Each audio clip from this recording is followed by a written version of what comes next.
Alright, motherfuckers, what's up? Welcome the fuck back in. So, yesterday we did some planetary explorations, found some stuff, side quest stuff, other stuff. We did, started quests here on the Citadel. Came in and we checked on, or we're fixing to go check on Caden, who, if you remember correctly, was injured in the first official mission you do in the game. We re-recruited Dr. Chakwas back to the Normandy.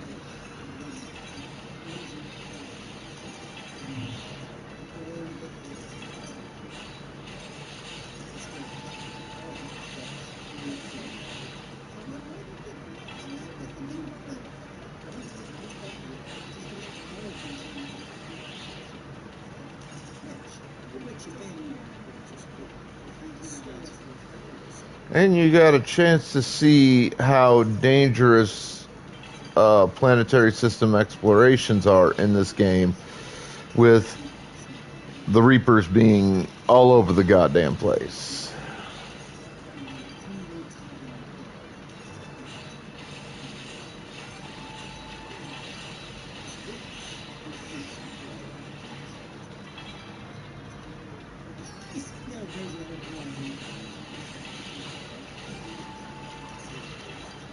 Along the way, of course, we had some conversations with chat, did some mulling over one thing or another. Just generally had a lot of fun. Picked up, did some gear improvements.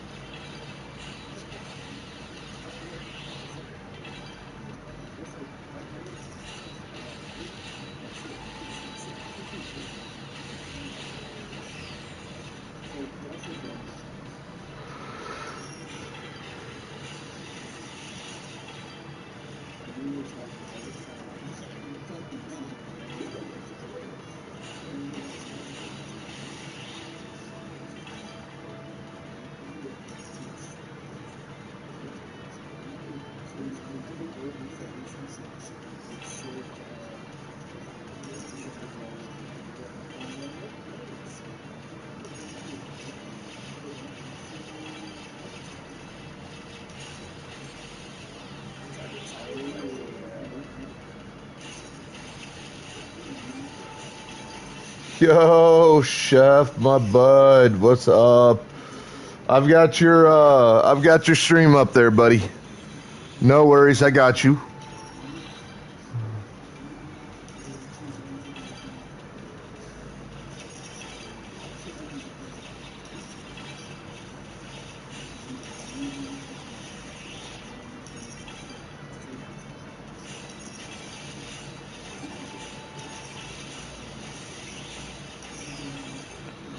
So today we're going to start off on the Citadel.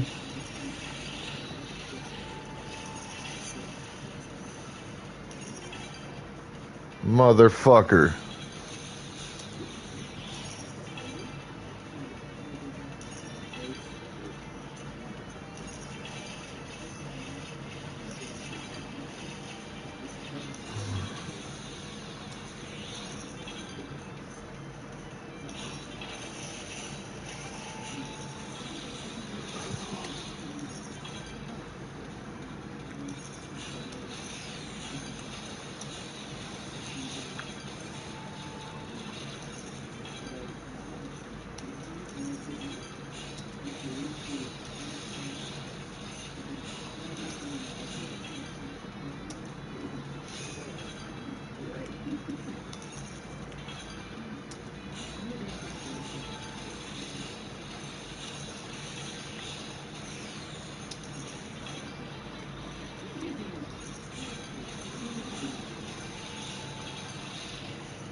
Come on, you piece of shit laptop.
My pleasure, Chef.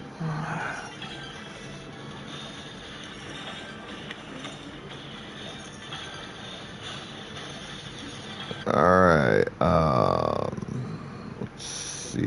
let's see.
So, chat, what do we want to talk about today?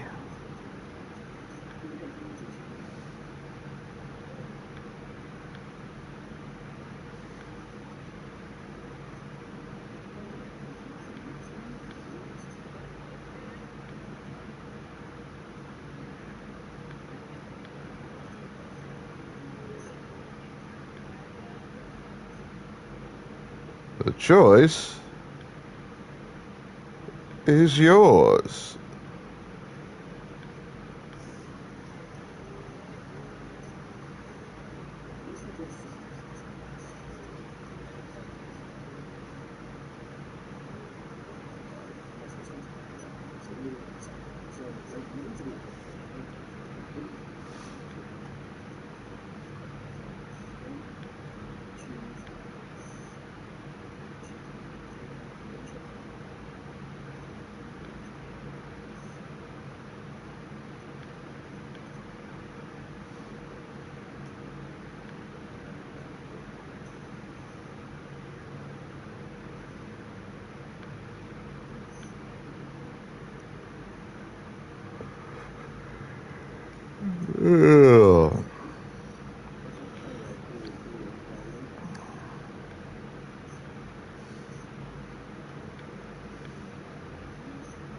God, I am loving this new bed. I'm tired, but it's like a normal level of tired. It's not the sheer exhaustion of surviving on like 4 hours a day at most of solid sleep. Fucking love it.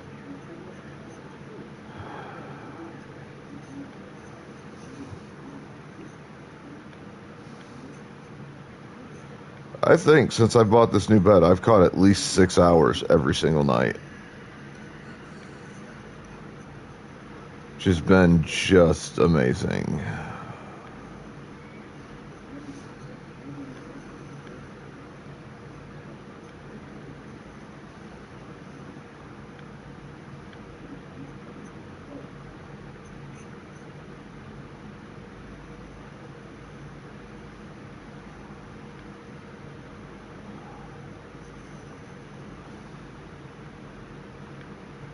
I honestly don't think I've caught this much solid sleep per night for years.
All right.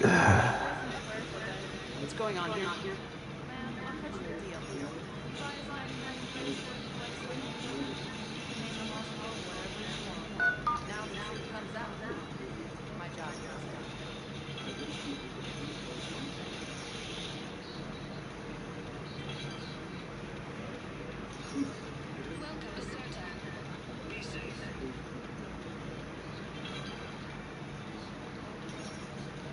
Hello again, Commander. Here to see our patient?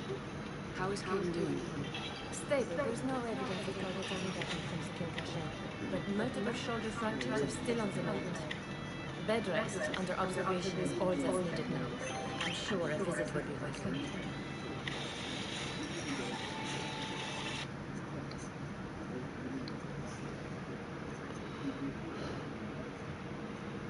You too, Commander.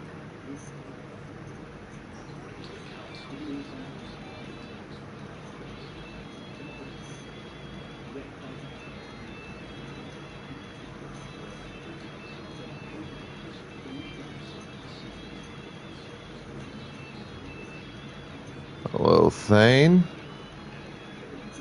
No, it's fine. We won't need supplies after all. No, we found a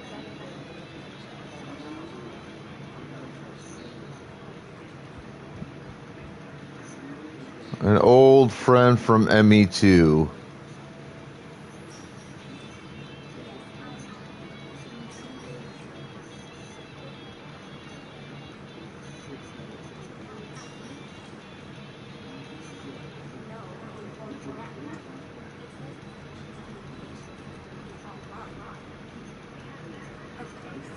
If these interfaces make our commandos better on the field, I'll hold for it as long as we need.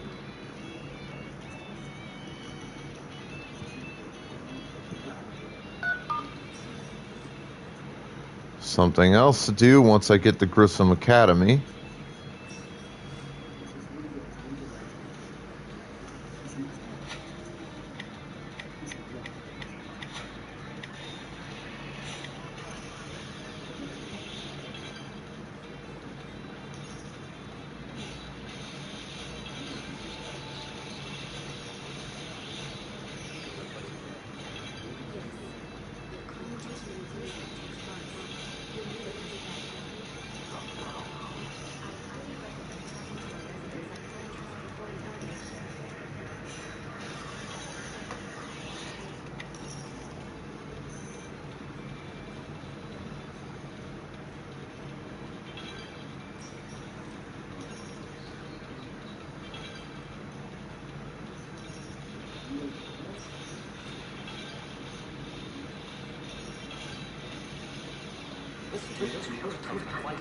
We need these firefighters like a big relief.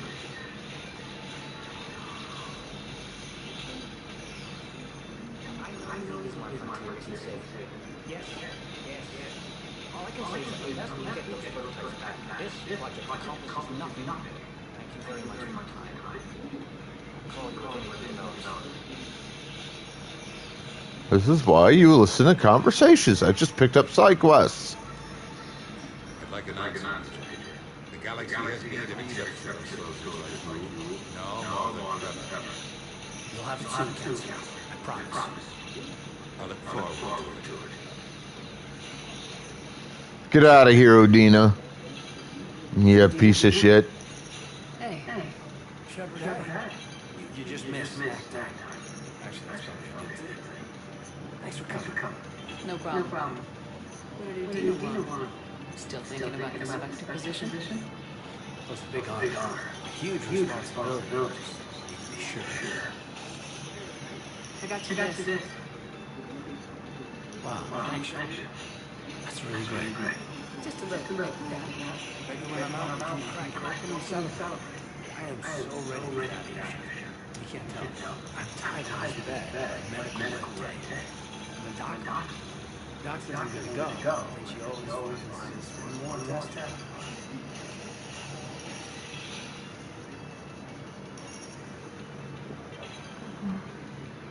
You doing okay?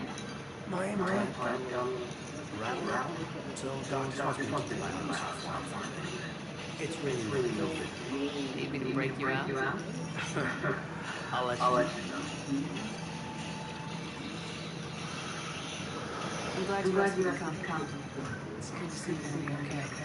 Thanks. You almost died on my watch. It's horrible to see. And I care about what happens to you. Me too. That means a lot. So I just want to make sure, after Mars, after Horizon, you and me, we're good. We've been through hell. And each other's backs. We kind of bond inside a break. No, not just you're my commander, sure. You listen to. We went through ashes together. Yeah. We did. So what do you say? Are we good? We're good. It was great to have you back on the normal. Thanks. I'm really glad you came by. Talking about this reminds me how much I like you. We're good together. Feel like we're in the air? Yeah. You know, I'm not sure that I've been on surface. I've been on the road. I should let you back to the Normandy. Wish I could come with you. Take care of yourself. I need you 100%. Will do. Thanks for coming. Something else, Shepard? You've been injured. Sure you want me back in the thick of it? Are you kidding? I want to kick you straight to hell. Surface too. People need that to say lives flash before their eyes. Well, the future flashed for me. The anguish, the families, the children. Maybe turn to live. I need to do something, Shepard. To save at least a few lives. Give me the update, Major. Congrats. There's obviously been a lot going on. I understand there's been a takeover of Stockholm. First special operation biotics. We're recruiting the most talented human biotics around the galaxy. What's the focus? Covert, high-risk mission. Turn it down first. I mean, teaching. I prefer to play hands dirty. Anderson can be pretty persuasive.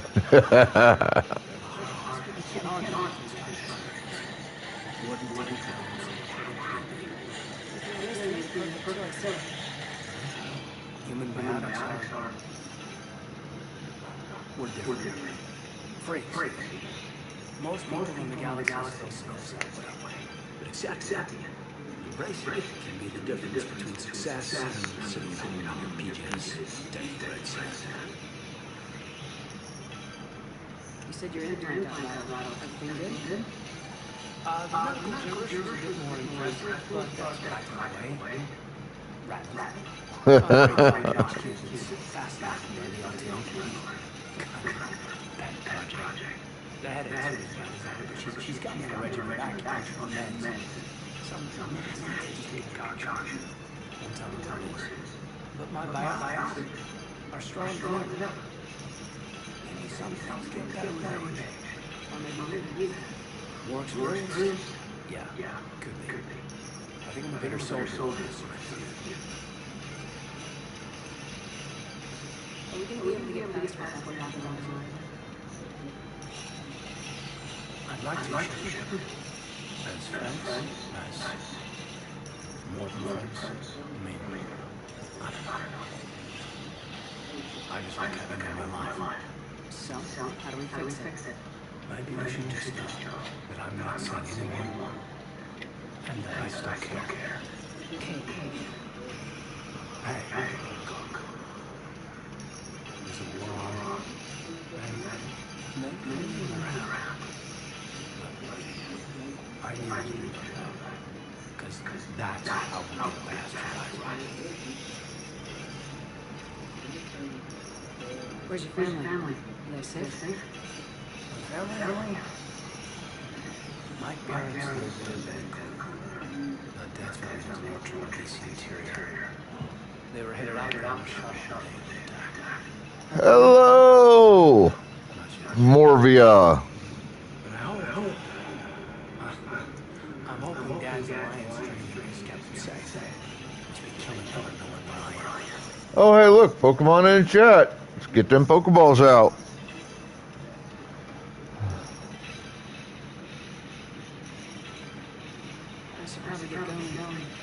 Fine. Bye. Take care.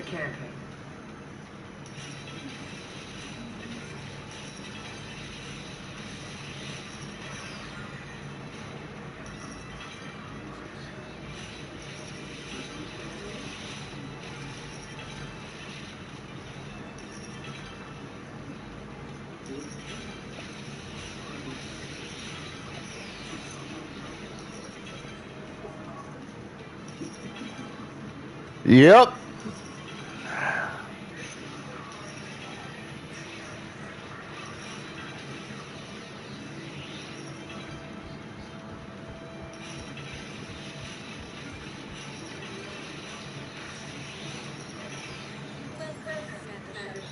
Please select a destination. One moment. This is the third game in the series.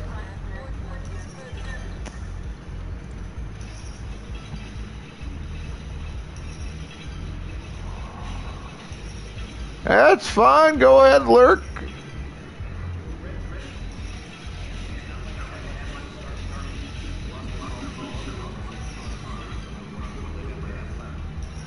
Right now, I'm wandering around the Citadel just trying to pick up missions. But yeah, you're gonna, if you ever get to this game, Morvia, you're gonna have a hell of a time. Because how you do planetary system exploration is really weird. And really, really dangerous.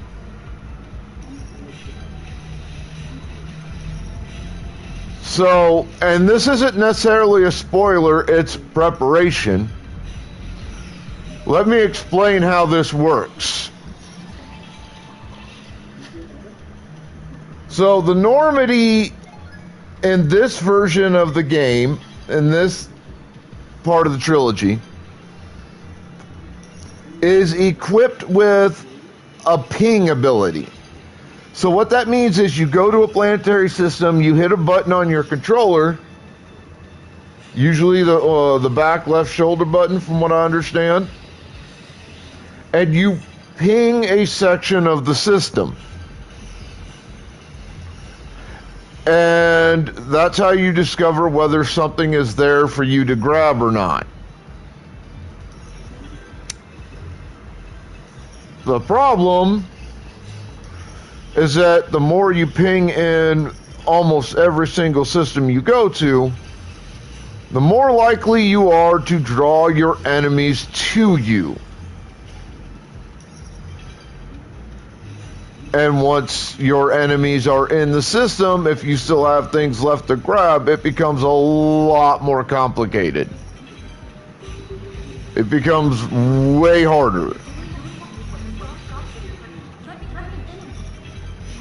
And if they catch you in the system,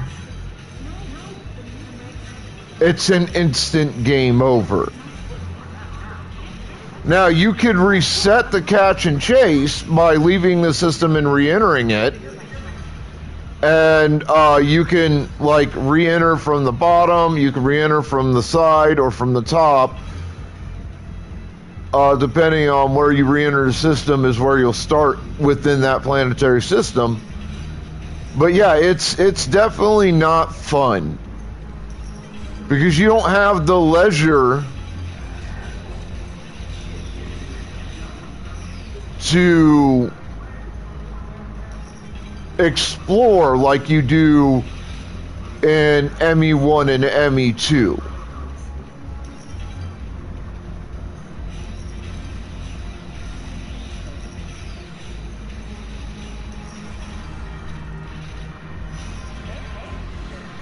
Yeah, it's exploring in Mass Effect 3 is so much more dangerous because of the Reaper invasion. If you haven't figured out that that's going to be the basic story for ME3 by now, then I don't know what to fucking tell you. But yeah, there you go. That's the whole goddamn thing with ME3, is that the entire universe has been invaded by Reapers. That's why planetary system exploration is just so dangerous.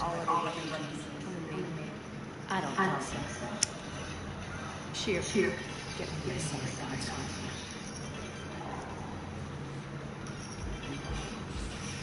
Alright, to what do I want? I'm being asked to submit to immigration process. I see. And now you're in process. Is there anything else? Nothing. Thank you. Anytime.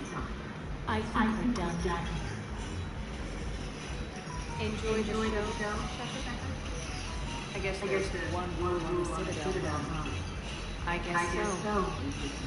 I hate this place. So sickeningly tight. Then why are you here? Cerberus stole a man from me. The elusive man is squarely at the top of the ship. He will pay for every second I've spent in this bureaucratic hell. I did Cerberus deceit, distraction, and a big fucking up. They lured me away from Yep, and I escaped when Cerberus had already laid siege. By the time I could launch an assault, they were too entrenched. At least you escaped to fight another day. And that day is coming. I'll take a make of that, but I'll get to that. You're here because I have an opposition. I'm listening. The way I see it, if you don't defeat the Reapers, won't matter where. It's in my interest to help out. What do you want? On Omega, I kept the blood, blue suns, and eclipse in check. Now they're running amok. Nobody wants that. Unite under my rule, and you'll have a powerful and ruthless force. I've laid the ground for all three groups.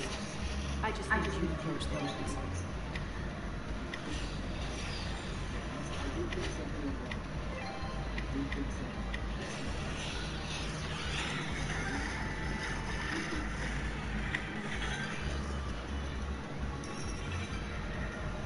Give a criminal gun to shoot in the front. They already have guns. I'll make sure they point them at the Reapers. I'm trying to help you. Why don't you think of it? Meet with Nara, my agent. The Blue Suns leader is incognito here on the Citadel. He'll be expected. And I already have a deal with Jonas Sedaris, the Eclipse leader. You just have to get your friend, Commander Bailey, to let her out of jail. You obviously don't know Bailey very well. Bailey respects you. Lean on me. I think a united force of professional nurses is worth it. Don't you?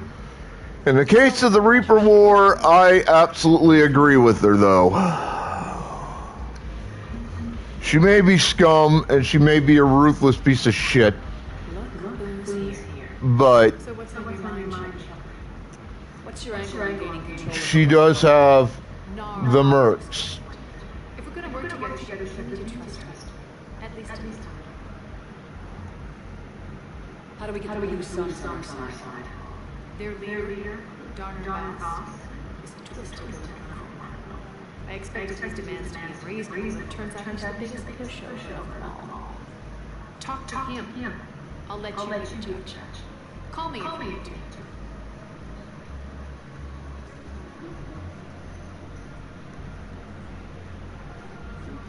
How am I supposed to talk to Bailey into letting Jonas and Darius out of prison? I've already leaned on the odds. Bailey is in direct defense of her. So talk. One Boy Scout to another, chain of command, and all that crap. Take him to dinner, talk dirty, whatever.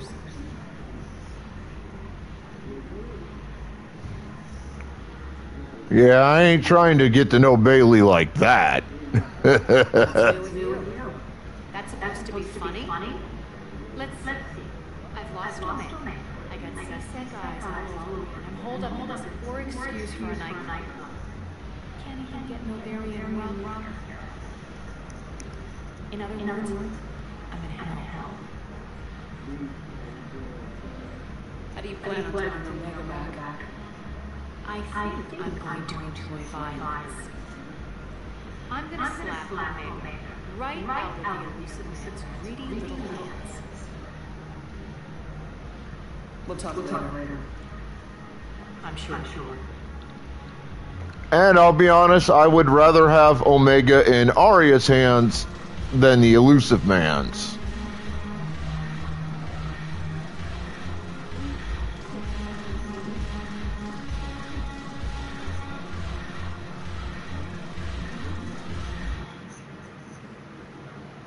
To be fair, better the devil you know than the devil you don't.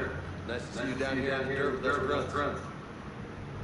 You think I don't want to get dirty? Hold the hell, come on.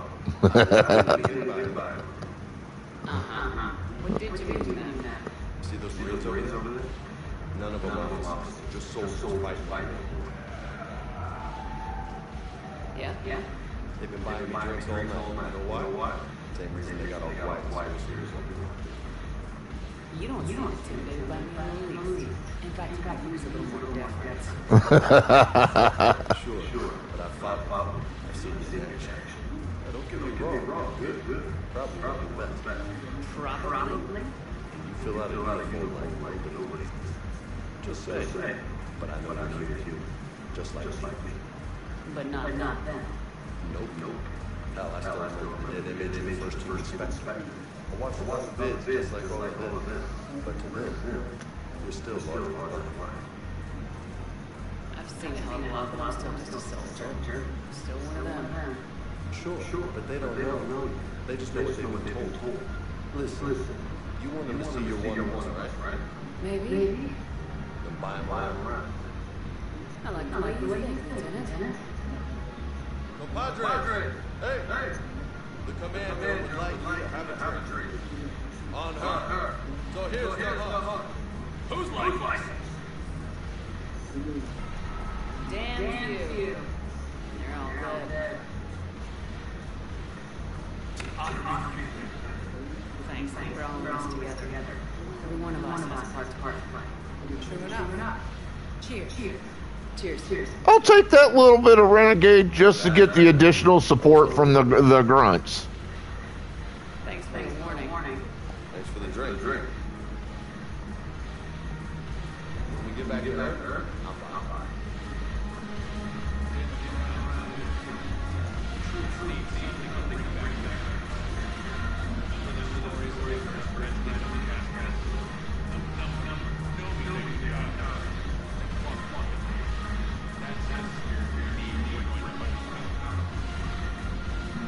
Commander Shepard, maybe I can help. The banner of the 1st Regiment is waiting for the day 2021.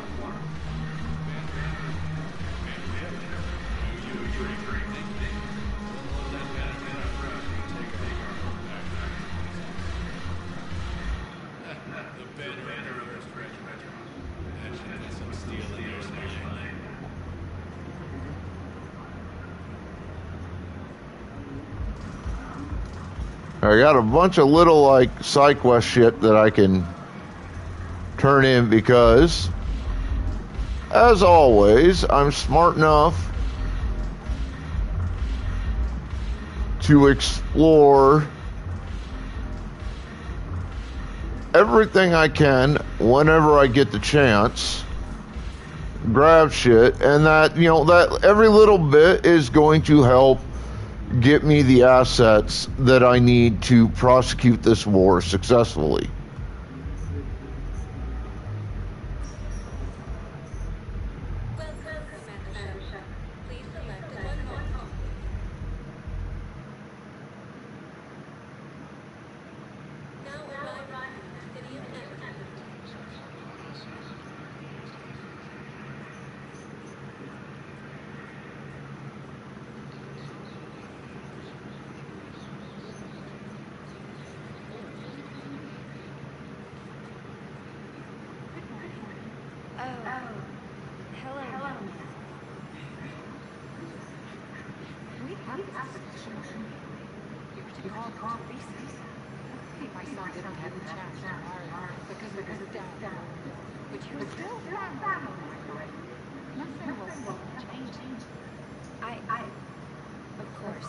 Pokeballs in chat.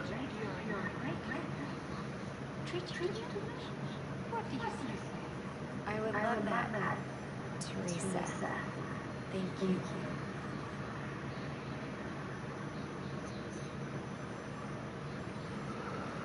Now, her story is tragic, but it's one that's bound to be repeated consistently due to the war. Basically, her son, I think it is, her son or her grandson, one of the two, is out there fighting, and he's gone incommunicado,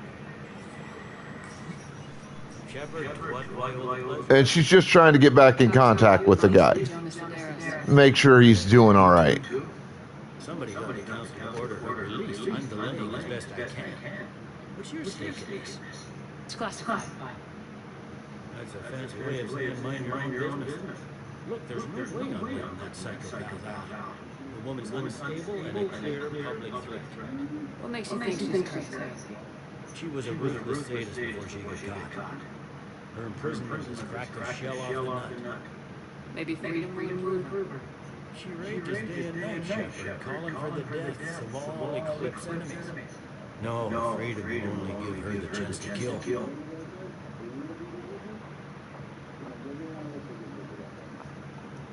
I'd like access to her to judge for myself. Sure thing. I'm sure you'll agree. Then maybe the council will listen to you and rescind the order. Go to the CSEC outpost for my assistance and connect to Sedera's cell from there. Then call me back. Let me know when you've had a chance to talk to Sedera.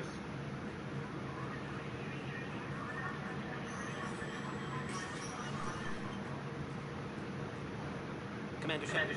John Doom, Special Tactics and Recon. I've got intel suggesting that high-level Hanar emission may be indoctrinated. That's a damning accusation. What have you got? Evidence of an Alliance Black Ops raiding a Batarian research station. The Batarians were studying Reaper technology. The Batarians had Reaper technology? The Alliance raid turned into a massacre, and the humans ended up with nothing. Your people faked a power to hide the incident. The Batarians would have gone to war if they found out. How does this implicate the Hanar? They maintained discreet gray market trade relationships with the Batarians and led the Alliance to the station. We suspect those Hanar operatives escaped with Batarian tech. If your reports on the Reapers are accurate, they could all be indoctrinated. What's your source on all this? It was an anonymous gift, but I believe it came from a thief named Kasumi Goto. I've been after for years. Kasumi? You're hunting a thief? A master. Her intelligence and skill are almost hilarious. I'm sure she'd appreciate praise from the Spectre who's chasing you down. I admire her personally, and since she sent me this, I assume her feelings are mutual. What do you need me to do? The Hanar operative is now a diplomat on the Citadel. I don't have a public name, and the Hanar will go to ground if I make a formal inquiry. So we're hunting? I'm tracking suspicious transmissions to the Hanar homeworld. I could use your help. Let me see what I can dig up at the Spectre office. Thanks, Jack. And for the record, not everyone got your concerns about the Reapers. I just hope we're not too late.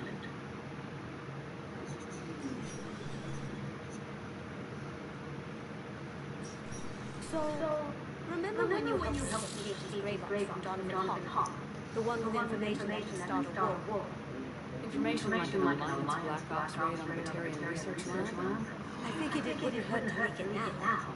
Especially if there really is an indoctrinated jellyfish out there. Crazy as usual. If you don't mind me tagging along, maybe I can help you get some dirt on Hannah. Hi, Kasumi.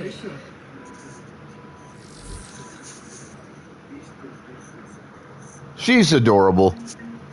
She's a great character.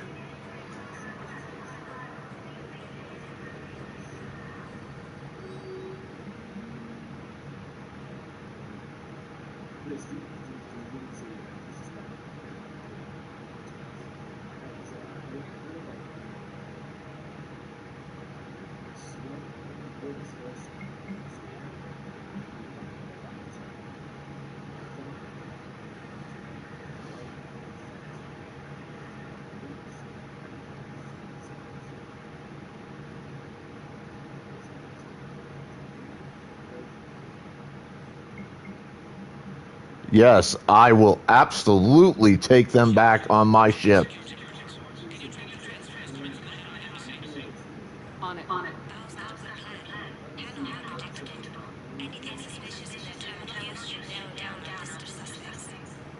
So you approve of that? Absolutely. He's a good Spectre. fact that he's trying to arrest you.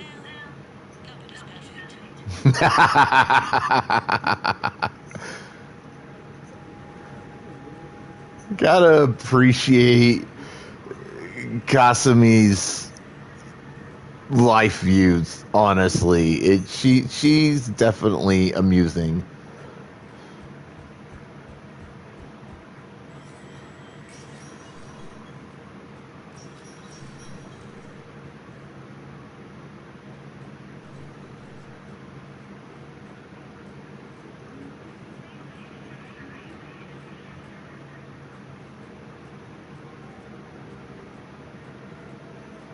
That is a hell of a view.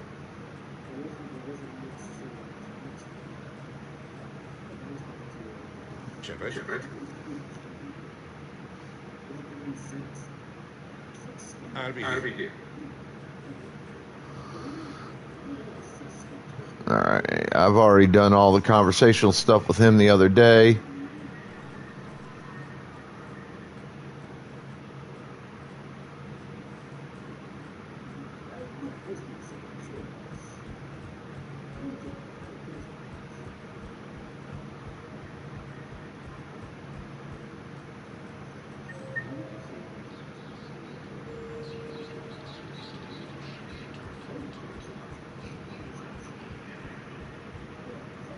Yes. Why do you refuse to If it's possible for my son to survive, I will not rest until he's found. I fully understand the situation. Of course, I read through the names of the dead every day, but please, a few more minutes of searching could mean a lifetime of peace for my family.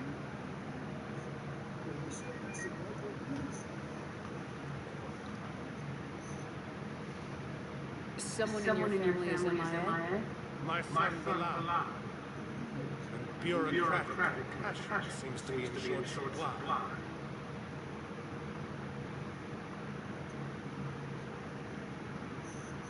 I am Ambassador Dominic Silva. My son's squad returned from their mission on Benning without him. I found them drinking, but they won't even look me in the eye. I can offer a bounty for any information. If Bilal's alive, we want him home. If he's dead, then we can begin to mourn. If I find anything, I'll let you know. Thank you. Either way, you will set my mind at ease.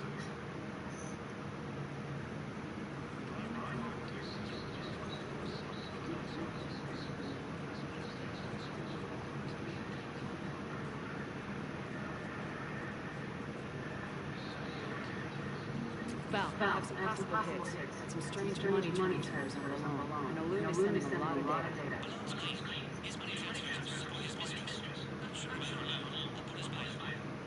I'll check Aluna's personal records and pull his recent messages. Can I just know how hard it is for the farmer to find her mistress? What? If I try to up? Last time I did that, you rolled me into a suicide mission. I didn't say you had to join up. You were working your way around it.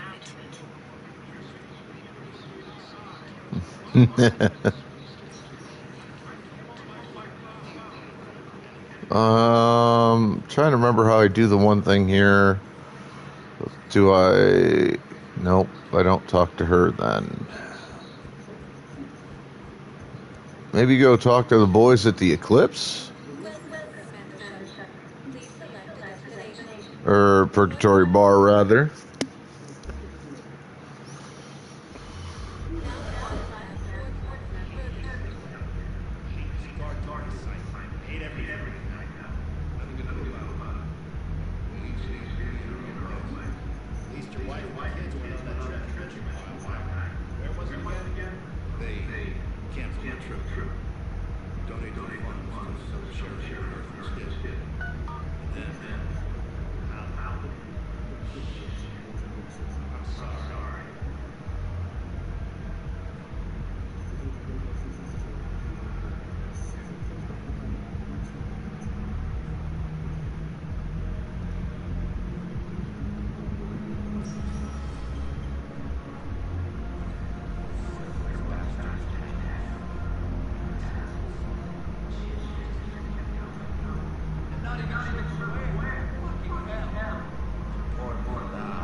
Well, let's just double check.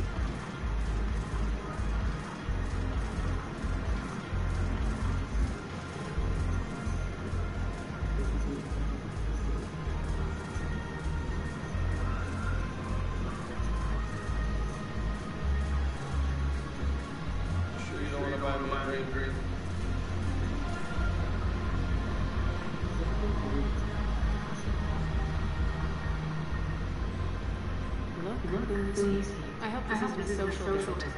We still have work to do around here.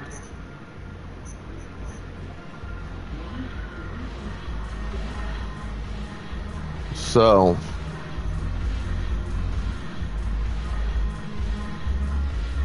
for the ambassador's son, I have that one group of soldiers saying that Cerberus took him out rather brutally. But is that all there is to it? Or is there more?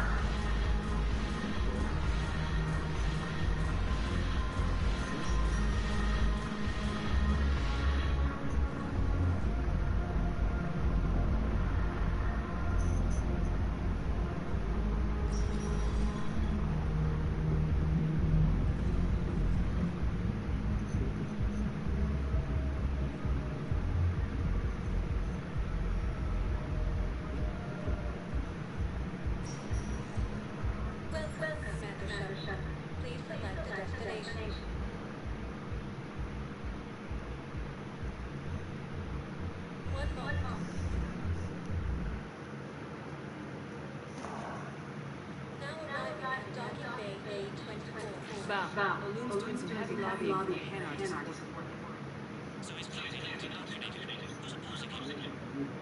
unnamed Hanar recently posted Kaja. I'll check transit records for incoming Hanar. It all comes down to that you find everyone into it. Would you rather the Reapers win? I'd rather spend whatever time I have left with KG. KG wouldn't want you to spend all your time with that. Well, he shouldn't have died there.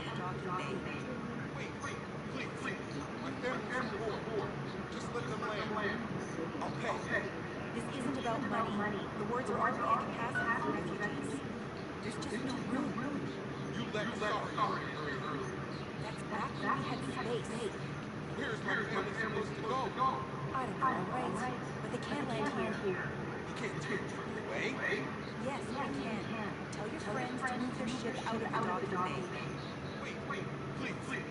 My family's on board. Sure you can't squeeze in a few more people, officer. And who the heck are you? Oh, Commander Shepard. That's what I think. I'll find out. So my family gone. Commander Shepard says your family's here. Just tell them to hurry. Thank you. Thank you so much. Alright, Pokeball's out.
your pillars of strength from the Covenant's nest. They're yours, waiting in Bay D-24.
Let's check on the Wow.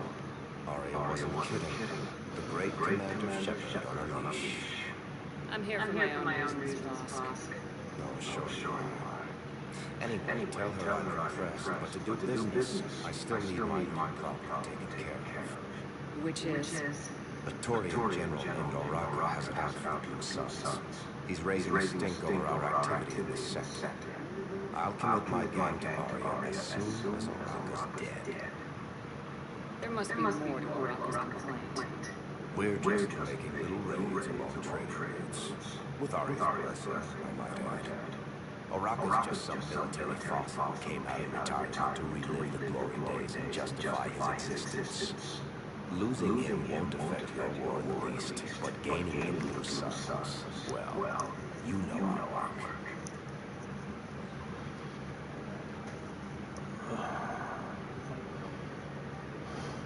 You seriously think I'll assassinate a Turian general? Aria seems to think so. Or else why would she send you? She knew the price. The two of you work it out. Oh, tell Aria I still expect her blue ass in bed with me.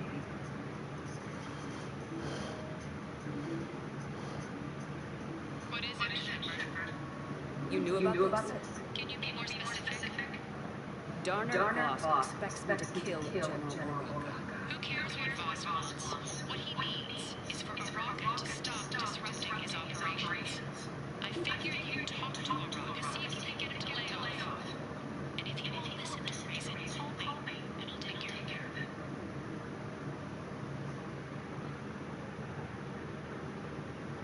I don't see the distinction. The distinction is that I'm giving you a chance to save his life. Right. Why didn't you just tell me this yourself? Voss needed to see you, needed to realize who he's dealing with. Plus, if I have to suffer that scumbag's documents one more time, I'll get you. Yeah, you mentioned that, And I'm going to sleep with him. We all have our delusions.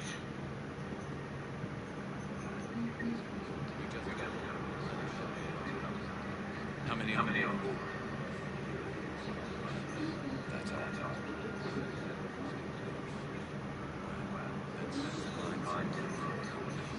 This is going to be home.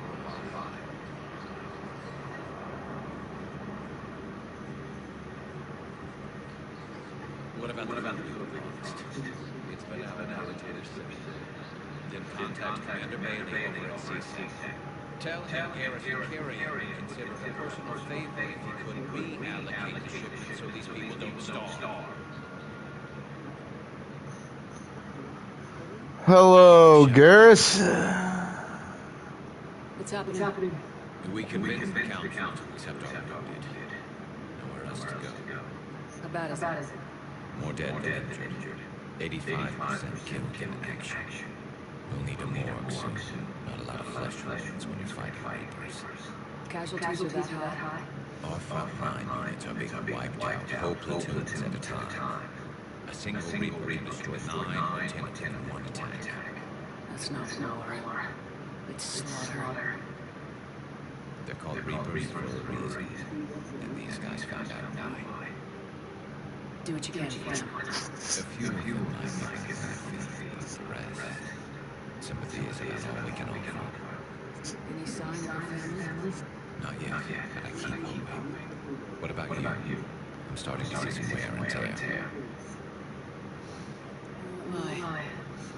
It's been rough. Well, don't forget to come up for air. There's a lot more to come. Yep. I have a copy of the Shepherd VI. Oh, yeah. The one based on that war hero?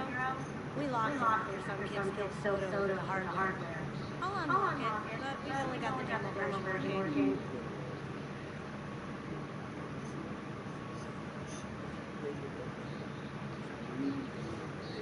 Good to meet you. I'm Commander Shepard, Alliance Navy. Extranet says you're Alliance military. Take care of yourself out there, officer. There's nothing this galaxy can't handle if we all work together. Except the Reapers. Ever seen the size of those things? My personality matrix can predict what the real Commander Shepard would say with 7% accuracy. I come pre-installed with an SSV Normandy flight sim. Got any pets? You look like a very person. Always nice to see you. Hey again. Anyone ever tell you you're one hell of a looker, soldier? Don't be a stranger. I don't really sound like that. Do I? Extranet says you're Alliance military. Take care of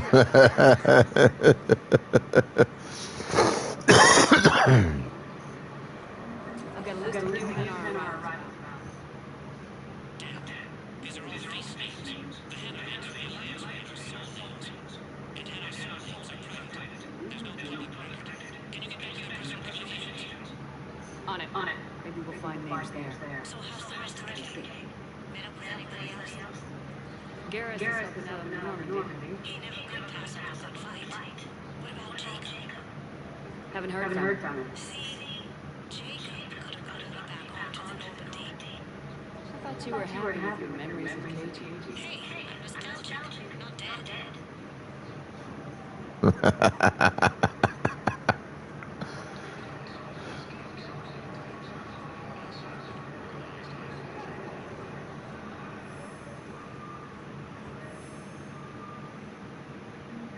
Val, here's the correspondence. If there's any mention of soul names. I've got it. A recent letter. Semantics. Soul name regards the works of the NK who's in despair. He was with the Alliance team that massacred the Batarians. He's been on special research assignment ever since. So, got tentacles on some Reaper attack. Looks that okay. I'm sending you the nav for his office. I'll meet you there.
Alright, so it looks like I have dropped off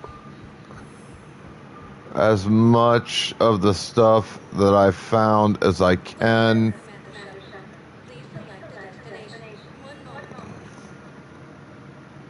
At least most of it.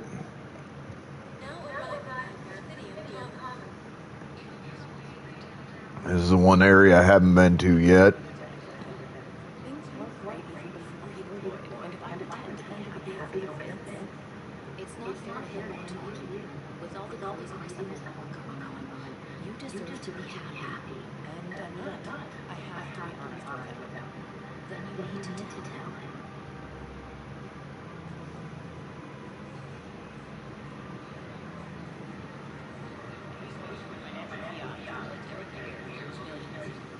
Who cares about money? Haven't you heard yours from Alabama? That's what your army is for. Nothing's going to reach the city. We need to start manufacturing military. Nobody will believe me. The market for military goods barely carries a profit. Who do you propose as our buyer? Hey, Goliath, how you doing, buddy? If we switch from financial VI to military carriers, who cares about money? I've seen Paladin burning. These fires aren't going out anytime soon. If you can help. Look, you want to sell your shares in one fund. I'm not throwing financial VIs. Okay. We could repurpose the VIs for covering up target distributions. Right. We'd be able to use most of the market.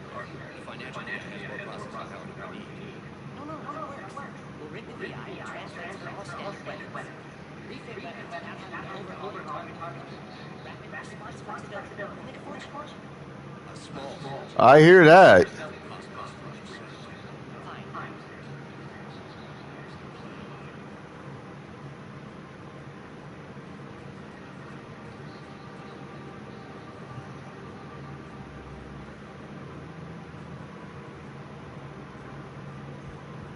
Some ways I'm kind of glad I ain't got no kids to be worrying about at the moment.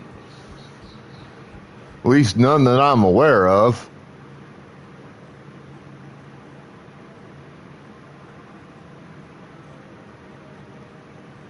And I'm afraid I fail to understand the question you're asking here. What do you mean? How many hours do I think you... I don't know.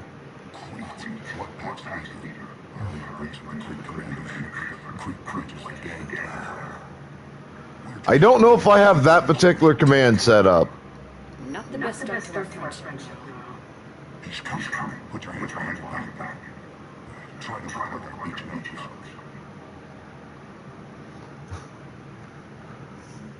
Try just uptime.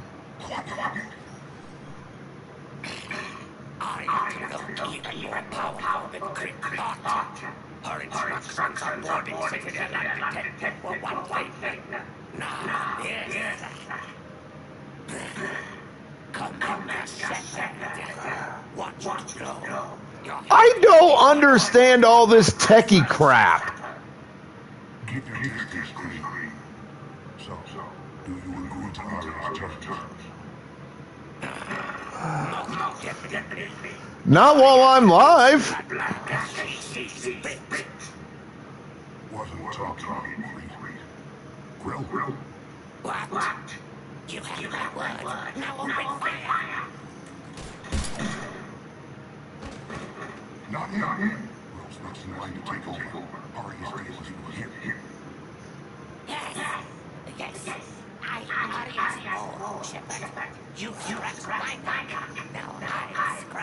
I usually get offline around 10 p.m. Central, 11 Eastern. I may be a business, but I'm not crazy. Good work, Merle. Thanks for the gun. Anytime, Grill and I will have already made the lightest green.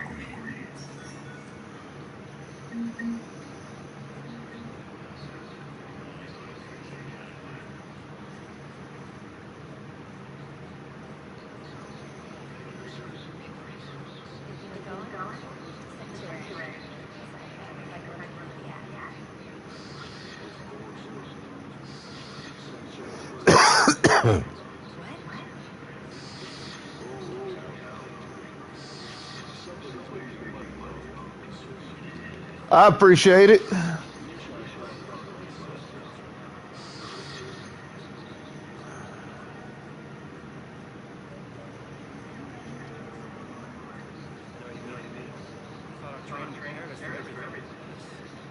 time our sorry commander sees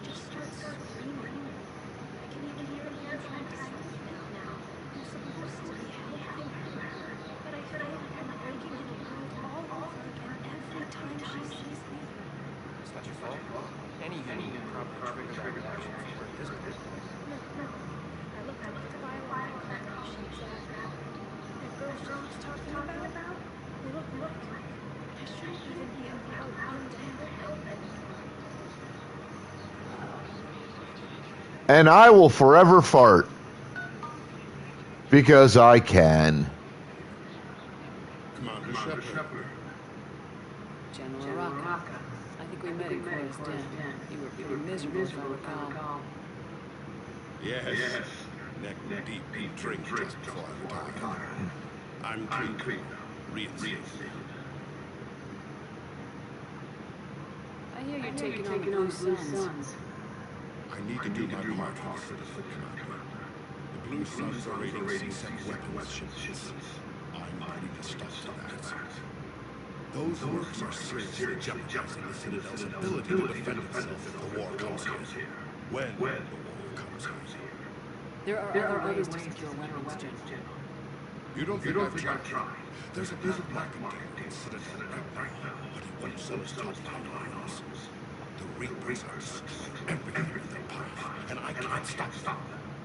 But I can stop the Blue Suns. Let me see what I can do for you.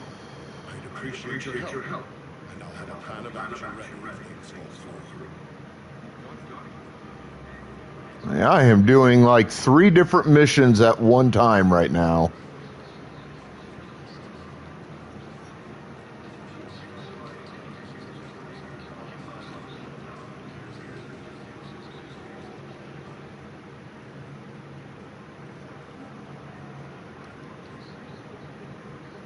Still working? One call leads to another, and here I was hoping I'd have time to enjoy the view. The last time I saw the Presidium, remember how it was all rubble after Sovereign attacked? I barely got to see the Presidium before half of it got crushed. And by the time they repaired it, it was time for the next invasion. Citadel hasn't seen the reality of this war yet. We should stock up on necessities while we can. Such as? Easels, heavy arms, mercenary groups.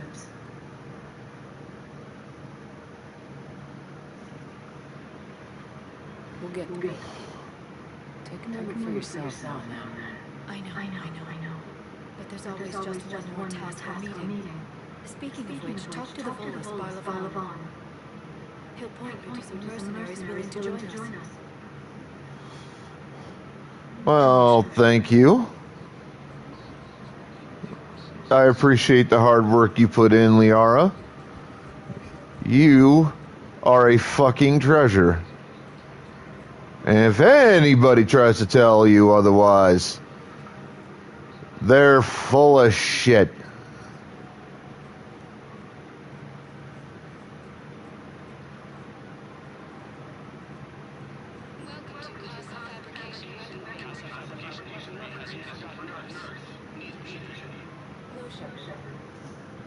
Hello, Edie. That is a safe assumption. Anything big and world-shaking, man's inhumanity to man, does objective reality really exist? That kind of thing.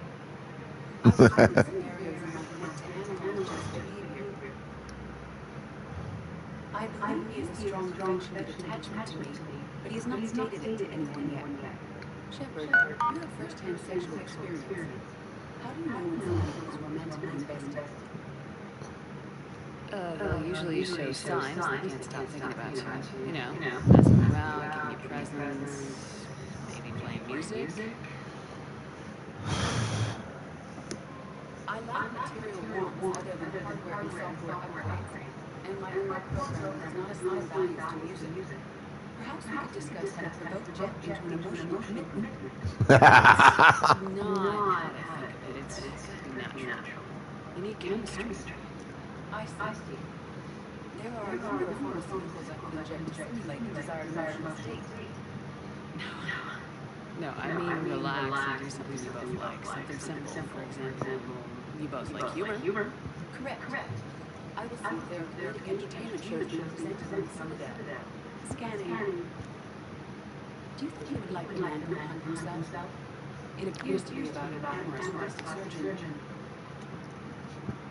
The important thing is to Fucking Edie. having fun, he probably will too. Then the outcome is not quantity. But you are saying I shouldn't attempt anything. Nobody ever fell in love without being abandoned brave. I see. I believe you regarded my chances, Shepard. Thank you.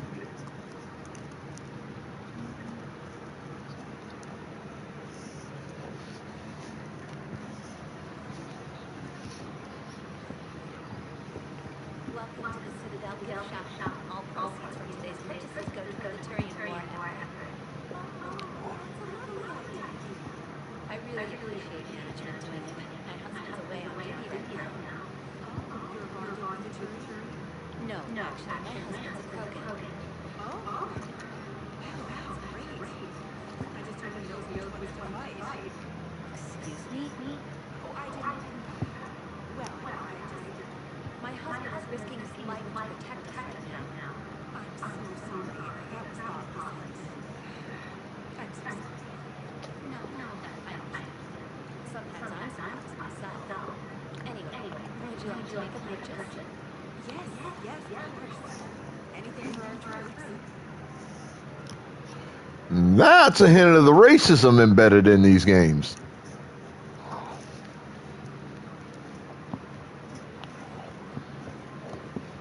Welcome to Nostalgia Sporting Goods.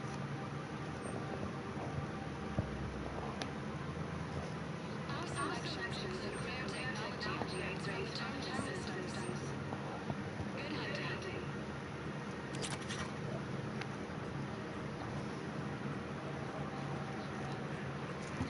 But given the history of the Krogan and Mass Effect, it's kind of understandable racism, but it's still racism.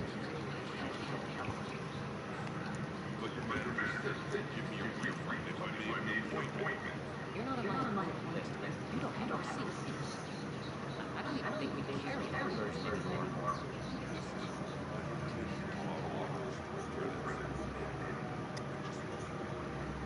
There's nothing I can do to save trailers and cars. I'm afraid I can't help you.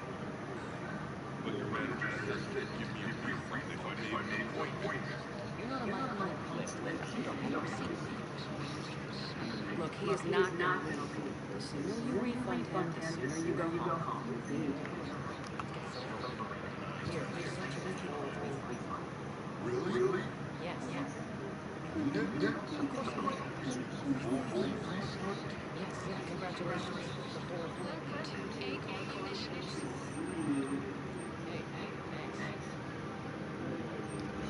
Our customer service specialists are always interested in purchasing new technology. Remember, all purchases may go to Super Chipper. We appreciate your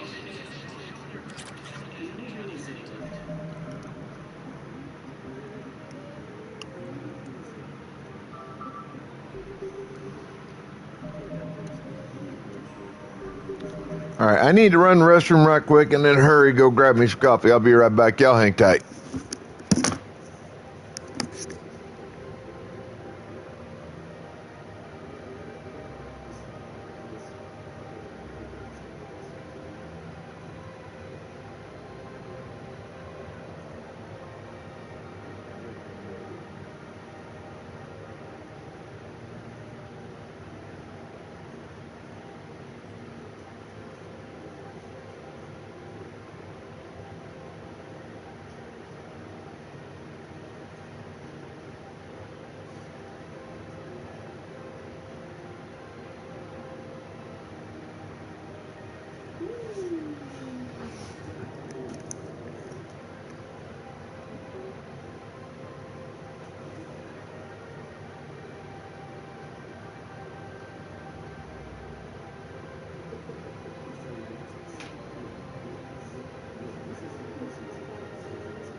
Oh, I took a shit and I liked it.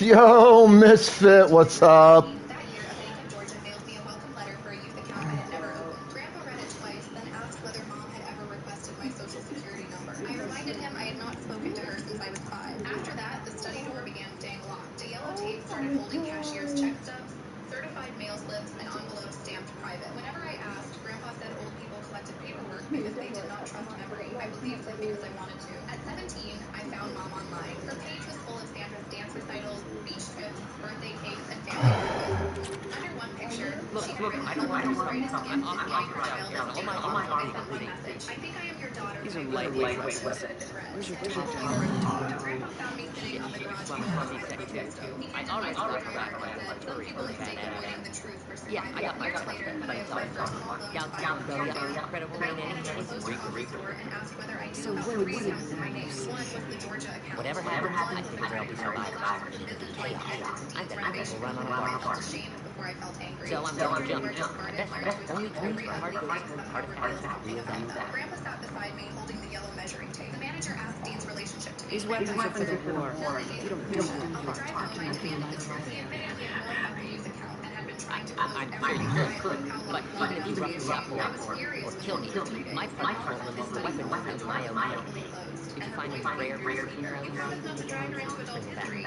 She Then said I'm to sure Grandpa, my you stomach dragged off her in when you no signed her name. problem. Mom paused Outside of and that, said, you got what you I got my wanted. You gun. kept her. We kept our agreement. Grandpa Credits shut don't my talk mouth to me before for I heard making more. it. Months of C-section identity was my reports top followed. priority. Mom You sent got one attorney your letter calling everything a clerical misunderstanding. I eventually bought my repair van with savings, and Grandpa called it clean ownership. He was already sick, though neither of us knew it. The diagnosis came the following spring. His lungs had been damaged by decades of insulation dust and furnace soot. Treatment could slow it, not reverse it. I rearranged work around him. He grew smaller inside the same flannel shirt. One night, I found him at the kitchen table with 19 cashier's check receipts beside the yellow tape. The payments began the year after I arrived. Every September, Grandpa had sent money to Mom and Dean. The earliest memo read family arrangement. The later ones read consulting. What did you I've connected with Jonas Zero to stay away when You I can talked speak to to me via that connection. After leaving me, Mom refused permanent Thanks. guardianship. She We'll need kept some putting privacy. on paper. Whenever Grandpa pushed, When she you're done said with Jonas, to I'll contact your not bid. because she wanted me, but because control gave her leverage. So Grandpa paid once a year. They let him handle school and medical decisions. They stayed away. I stood so fast the chair scraped the floor. I looked at him, his face folded. No, I paid cowards not to reach for you. That is not better. I learned my driven from a new my family. For days, I could barely look at him. I hated Mom. I want to talk to you before I secure your release. I hated that my childhood had been negotiated while I threw birthday cards for people who had praised their child. Because I want to feel betrayed by the one person who actually raised me. If you think I have the right to be angry, please leave a like so I know I am not lifting it from my own cup. And if you think Grandpa did the only thing he could, tell me It'd be gently. smart to bury threats. I came back because illness did not cause perfect treatment. Grandpa did not defend himself. Neither me ever perceived him told me the deeper truth. Mom and Dean revealed my identity because their agreement kept me listed with Facebook until Grandpa secured guardianship. They claimed tax benefits, opened accounts, and later told the accountant I worked for just legally. The business line had been their bridge through a bad year, but Grandpa finally gave permanent guardianship. They tried to accuse him of fighting me and turning me against them. He had me because they feared a public fight over resources. I thought quiet was protection. He said, protect them. Yes, that answer cooled her temper. After that, he stopped fighting the war. Carol Whitfield began visiting every Thursday. She had managed to save her from credit union before retirement. I had always thought she came to play card. She was helping me build a record. They matched forged signatures, collected tax returns, traced the checks, and filed amended reports through a legal claim. The bank removed Dean's debt from my name. The state investigator opened a case. Grandpa also created the Open Door Trust. The house would not pass to Mom. Yeah, To me. It would become I do too. young women leaving foster care or unsafe families. The garage would become a repair classroom. The upstairs rooms would hold people. But unfortunately, I need this bitch. I would serve as program director and keep a lifetime room over the garage, but the property could never be sold for private profit. I wanted a deed of in my name, proof that someone had finally chosen me. Grandpa nodded toward my old red backpack in the hall. Let the house open before another child has to die. They signed the trust papers. Mom learned something about the property before the funeral. I realized it during the church reception. She told 2 women that I was emotionally attached and might resist a sensible sale. Then she raised her voice enough for me to hear. Piper has had free housing most of her life, she said. Sandra deserves a start too. Sandra stood beside her, pale. Until that day, she believed I had chosen Grandpa because I hated Mom. I asked her, did she ever tell you I was 5? Sandra looked at Mom. Mom touched her arm. This is not the place. Sandra whispered, she said you were almost a teenager. The second crack opened across her face. That night Unless you can find a new source for rockets on C-Set, I'm putting together a task force to stop new funds myself. Call Carol. Ask everyone I'll to get come you in good to weapons. and Sandra the answer. Let I her appreciate the effort, but I've spent too much time without action. The brass key Won't be able to sit on my hands much longer. locksmith and photographer. Sandra brought a suitcase because Mom told her they would stay in Kentucky while their Florida house was renovating. That was another lie, though I did not know it yet. Now, standing before Grandpa's study, I pulled the green key from my pocket. The lock opened smoothly. Mom and Dean stopped smiling before the door was fully wide. The old clutter was gone. A conference table stood in the center. A wall screen faced 6 chairs. Above it hung a blueprint labeled Open Door Trading Home. The yellow measuring tape was fixed beneath it like a ribbon. On the desk sat a lamp, a speakerphone, and one sealed gray envelope. Dean recognized the blueprint first. No, he said. Mom pushed into the room. This is not valid. I turned on the lamp. A red light appeared on the wall screen. The scheduled meeting connection woke. Then I called Carol. She answered, "We are at the corner." Within minutes, Carol arrived with the pastor, the legal clinic director, a county housing coordinator, and the same bank manager who had cleared my credit. The photographer tried to leave, but Mom told him to stay. She still believed more witnesses meant more people she could persuade. Carol closed the door. "This is the first board meeting of the Open Door Trust," she said. "Since the family requested immediate review, Mr. Medford asked that we meet here." Mom laughed too brightly. My father was confused. Piper pressured him. The legal director placed certified trust papers on the table. He signed off 3 separate dates after independent medical evaluation. Dean leaned forward. "I'm family. I have rights. You are not a beneficiary." Sandra sat nearest the door, still holding the brass key. Carol explained that the house belonged to the trust. It could not be sold. The program already had provisional county approval. That should have ended it. But Grandpa had promised an answer. Carol opened the gray envelope. Inside was an old safe deposit access record. 19 years earlier, Mom and Dean had opened a box under my name, using the brass key in Sandra's hand. Grandpa's annual payments had been placed inside that box, so there would be no direct transfer trade. Mom stared at the key. Sandra looked down as if it had burned her. The wall screen changed. A state financial investigator appeared beside her. President's bag containing the bank's matching key. The investigator said the box had been opened under court order the previous week. Inside were copies of my birth certificate, security card, signed blank notebooks, cashier's check receipts, and a ledger and deed handwriting. Each September payment appeared beside one word: silence. There were also letters from Mom to Grandpa. The investigator read one line. "If you want Piper to pay her, here she is." The arrangement continued.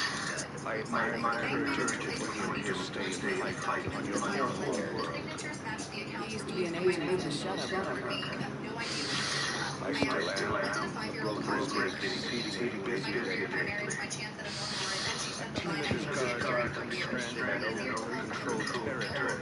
Carol stood one final document Rescue from scars. It was an email Dean had sent 3 weeks earlier to the investor who hired Shadow the broker fully photographer. supports your efforts against your Dean promised the police. house free of occupants within 10 days of Grandpa's death. In exchange, the Appreciate the investor would information. advance money so Dean could delay a court-ordered Don't sale wait of the too long to return act. They had planned my abduction before Grandpa died. They transferred the utilities. Sandra's flight prepared the notice and hired a locksmith while I was changing Grandpa's oxygen tank.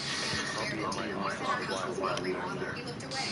Galactic market is Considerable flux. Sandra pulled back. "No, you make simple things complicated so nobody can name them." The photographer lowered his camera. This time he was listening. I said almost nothing. That was my revenge. I did not call Mom cruel. Her letter did that. I did not call Dean dishonest. His email did that. I did not ask Sandra to choose me. The brass key had already opened the truth. The housing coordinator asked the locksmith to restore the original lock. He did it while Mom watched. The legal director handed Dean a notice requiring him to preserve every business record connected to my identity. The bank manager confirmed the remaining dispute would move toward restitution. Carol placed Mom's occupancy folder inside the evidence envelope. Mom faced the pastor. "Family matters should remain private." He looked at Grandpa's blueprint. Privacy protected the wrong figure. The fallout came through frozen accounts and people quietly stepping away. Dean's investor withdrew. His company lost supplier credit, and their Florida house was I want that blood dragon armor. That Reckoner Knight is also pretty cool looking. The second blamed Dean. The third asked me to encourage Sandra to forgive her. I returned all 3 unopened. Sandra stayed in. Honestly, for me, the Reckoner Knight would be better. She paid for a motel because she wanted one decision that did not come from either side. On the 4th day, she met me at a diner and placed the brass key between us. I should have asked more questions. "You were raised inside the answer they wanted. That does not erase what I repeated." "No." Then she told me the family version of my life. I had been unstable, Grandpa had manipulated me, and I had refused every invitation. Every lie protected another lie. We did not become sisters in one conversation. We became 2 women comparing documents. She showed me messages where Dean joked Pokeballs out. money and a flight confirmation proving her trip had been booked before Grandpa entered hospice. I showed her the red backpack for the call. Inside was the note Mom pinned there when she left me. Be good for Grandpa. We will call Sunday. Sandra folded it along the old grate. I am sorry, she said. This time the warden did not ask me to erase anything. The Open Door Trust welcomed its first residents 6 months later. The garage became a repair center. The upstairs rooms received new lockers, not to keep people out, but to give each young woman one door that belonged to her. The yellow measuring tape stayed beneath Grandpa's boot pin. Carol cheered with her. The bank manager taught credit safety once a month. Sandra volunteered remotely, then moved to Louisville for a job that had nothing to do with our parents. Mom and Dean never came back. They could contact me only through the legal clinic while the restitution case remained open. When it closed, I kept the same boundary. Peace did not become less valuable after the paperwork ended. On our first visit, a 19-year-old named Ruth arrived with a duffel bag. Regards to the Kindlers in despair. She stood inside the doorway as if she expected someone to tell her to bring the library. I handed her a key. When do I get to phone? She asked. When you choose your next door. Later, after everyone went upstairs, I entered Grandpa's study. The conference table and evidence envelope were gone. The wall screen was dark. Only the yellow measuring tape and the green key remained. I framed the green key beside Grandpa's purse. Then I carried my red backpack into the study and placed it on the highest shelf, not hidden, not waiting. Below me, Ruth texted her lock once, then twice. I was pressed became collectors, and the collectors served the reapers. My husband's girl best friend told me he's only with me because she was married, so I shattered her delusions and showed her exactly why he chose me to be his wife. She stood by the donation table at our church fundraiser. While my husband Bradley was 10 feet away downstairs, Sophie waited until the pastor's wife walked off with the sign. Then she stepped close and smiled like she was doing me a kindness and said, "You know you are just the safe version of me, right?" I lifted her hand on my arm. She kept smiling. Bradley wanted me first. He only married me because I had a ring on my finger. You were available, polite, and easy to bring home. I set down the cookie tray before I dropped it. Then she gave me the line that stayed in my head for weeks. A wife is just the woman who got the paperwork. I got the part of it you two trying to earn. People were laughing around us, holding tablecloths, calling for trash bags, asking who had the storage closet key. Nobody heard her. Nobody saw my Facebook feed. Nobody saw Sophie walk back to Bradley and touch his shoulder like she had not just opened a hole under my feet. That night, Sophie followed us home to return a glass serving dish. She walked into the kitchen, took the right cabinet, and put it on the right shelf. The only part was that I had moved that dish 2 weeks earlier. She still knew. The next morning, my side door key would not turn. When I looked closer, there were fresh silver scratches around the lock. Bradley said it had probably been sticking. It had not. I used it every morning. I asked if Sophie had used her spare key lately. He said she stopped by last week to lock the room when we were at your cousin's. We were gone for 4 hours. She offered. I had failed her. Then in the down! That afternoon, I called a locksmith and changed every lock without warning Bradley. By evening, Sophie was tired. Bradley held up his phone. She says her key is not working. Did you change the locks? Yes. Why would you do that? Someone damaged the side door. He frowned. She helped me take down the collectors. She just needed to like to say the same. She found out within hours, Bradley. That means she tried it today. He stared at me, then looked back at his phone. Maybe she was turning something off. I waited for him to clear himself. He said, "You are making this weird." The public humiliation happened at Denise's retirement brunch. I had planned it. I made the guest list, ordered the cake, paid the deposit. Excellent. But we lost Kasumi. Didn't come out now. When we arrived, Or did we? by the seating chart with a clipboard. My card had moved from Bradley's side to the table. Sophie's card was beside him. I looked over. Why was my Crucible signature project is Denise technical asked me to help excellence. with the flow. Denise looked I'm surprised. not excited. Bradley glanced at the chart. Now, It is which is just the best Laura. in the galaxy. Just one You chair, have just one nothing more to way to do tell with everyone it. where Sophie believed she They could belonged. I use said, your I made the chart. Sophie smiled softly. I know. Offensive The tech. family seating can be complicated. I picked up my chart, switched it back beside Bradley, and sat down before anyone could discuss it. During speeches, old family photos. Denise cried. Everyone clapped. I clapped too. You say the nicest things. I found the bin pushed back on the shelf. The tape had been cut, then smoothed down again. Inside, the photo envelope was thinner. So I stopped arguing and started collecting. My sister Lily was the first person I told. She owned a salon and stayed late while I sat in her chair with my purse in my lap, talking until my throat hurt. When I finished, she locked the front door and said, "Mara, this is not friendship, this is access." She told me to stop bringing Bradley feelings and bring him facts. So I made a list. I moved the serving dish to a new cabinet. 2 days later, Sophie said at Denise's house, "Your dish is in such a strange spot now." I told only Bradley that I was dropping donated coats at the church office on Thursday after work. I did not text Denise. I did not put it on the family calendar. On Thursday, Sophie was sitting in the church parking lot when I arrived. Inside, Mrs. Caldwell, the church secretary, frowned when I asked if Sophie was volunteering that day. No, honey, she came in earlier asking if Bradley was meeting you here. Did she say how she knew I was coming? She said Bradley mentioned it when I asked him that night. He got defensive before I finished. She probably wanted to help with coat. She likes church work. She was waiting in the parking lot. Defending my oldest friend from my wife. I laughed once, but nothing about it was funny. That was when I understood I was not only fighting Sophie, I was fighting the version of Sophie Bradley needed to believe in. Because admitting the truth meant admitting he had let her stand too close for years.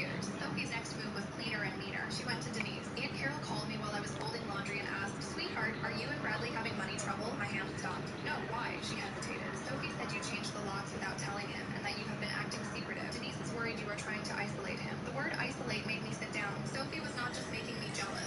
She was building a story around me. By Friday, 3 people had texted Bradley and told him everything was okay at home. He came into the kitchen angry at me. What are you telling me? Nothing. Why is everybody asking if we are having trouble? Asked Sophie, his jaw tightened. She was blamed for every uncomfortable thing. I showed him and Carol's message and the church secretary's message confirming Sophie's asked if Bradley's being sure. She was on the phone, but not long enough. She worries about me, he said.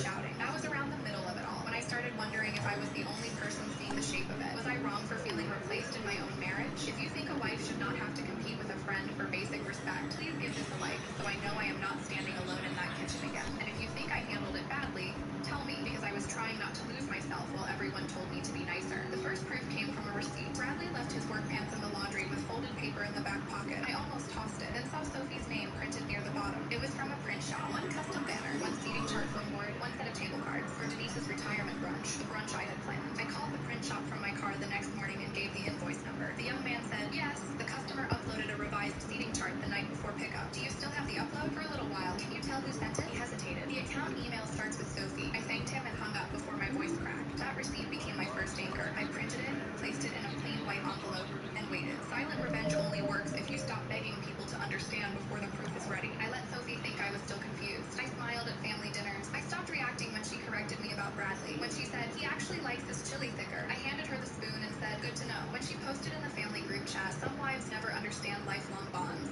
I did not answer. I screenshot it, and she touched my money. Bradley and I ran a small side business renting tables and chairs for local events. I handled invoices.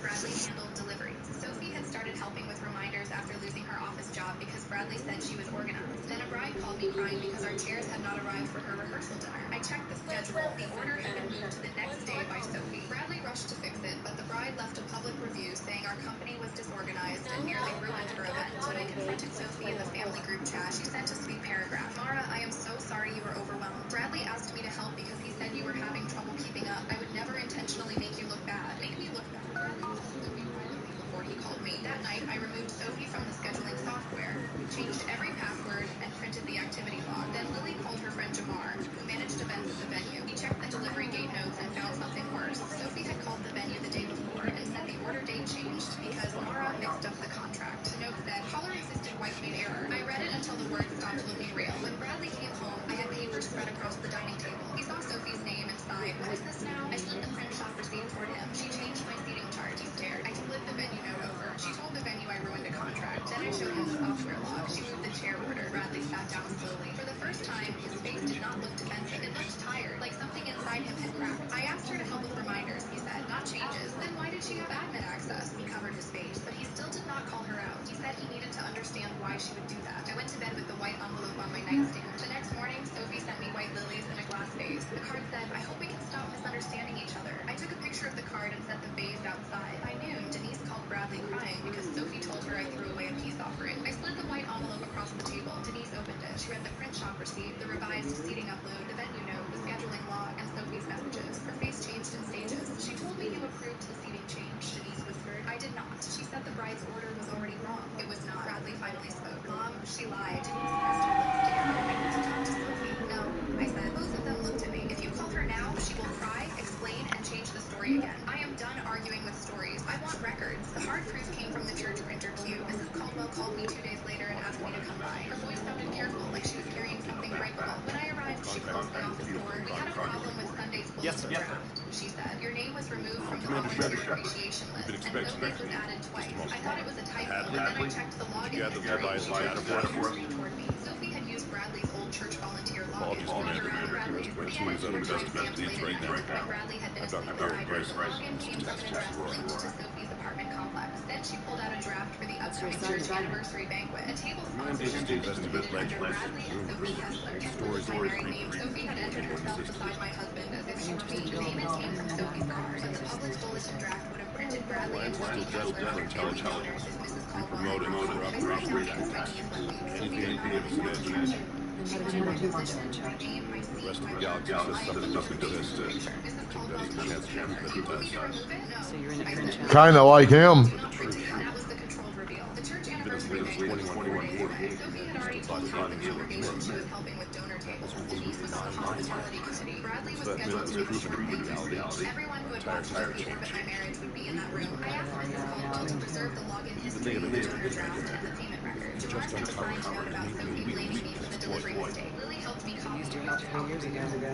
because the white envelope had become too People small. had paid more Bradley read attention the to trip proof than documents that people night. who She went was on this war. yeah, to put herself as Now my with wife. new information She looked up at me. Mara, I am great so breakthrough. sorry. I wanted those words earlier at the fundraiser, at the brunch, Got the data. at every family show. But late truth was still true, and I needed to know what to do with it. You are giving the volunteers each Saturday, I said. He nodded. You are going to correct the donor list publicly before the bulletin goes out, okay? After that, Sophie loses every piece of This is access. Commander Shepard. I need C-Sec at my location. Now. Our house, everything. He nodded again. If you soften it to protect her feelings, I am leaving with Lily after the banquet. It was not a threat. It was the first clean boundary I Ransom had set up. showed his name was Derek Hammond. Sophie He's worked leaned here for a forward like couple she months. expected her name first. She thanked the kitchen I'm team. long They lost used since services the called reference Roses. Ready up folded a paper. you Read the want? correction I need to make before the donor Use your help bulletin solving is this out. printed, he said. A table sponsorship Take a was look into submitted their under files. my name. I need to know what this Sophie task listed force my wife was. as false. My wife is Mara. The entry was made without my permission using an old login connected to me. Sophie's chair scraped the floor. Bradley did not look at her. There were also changes made to volunteer records and event documents that were not authorized. gathering There were data no corrected drive, bulletin, and my old login has been deactivated. Sophie stood. This is right. Bradley finally looked at her. You made it public when you put your name beside mine as my wife. It was one mistake on a form. I This is don't all listed know. in the back. Her A voice gun was gentle in my and hand. firm. It was not one form. Dr. It was the Rice, donor there draft, was the volunteer list, allowed- and the login record. Then I stood with the blue folder. I handed Shot Sophie to Bryce. Denise, Aunt You Carol, killed and the pastor's wife. No,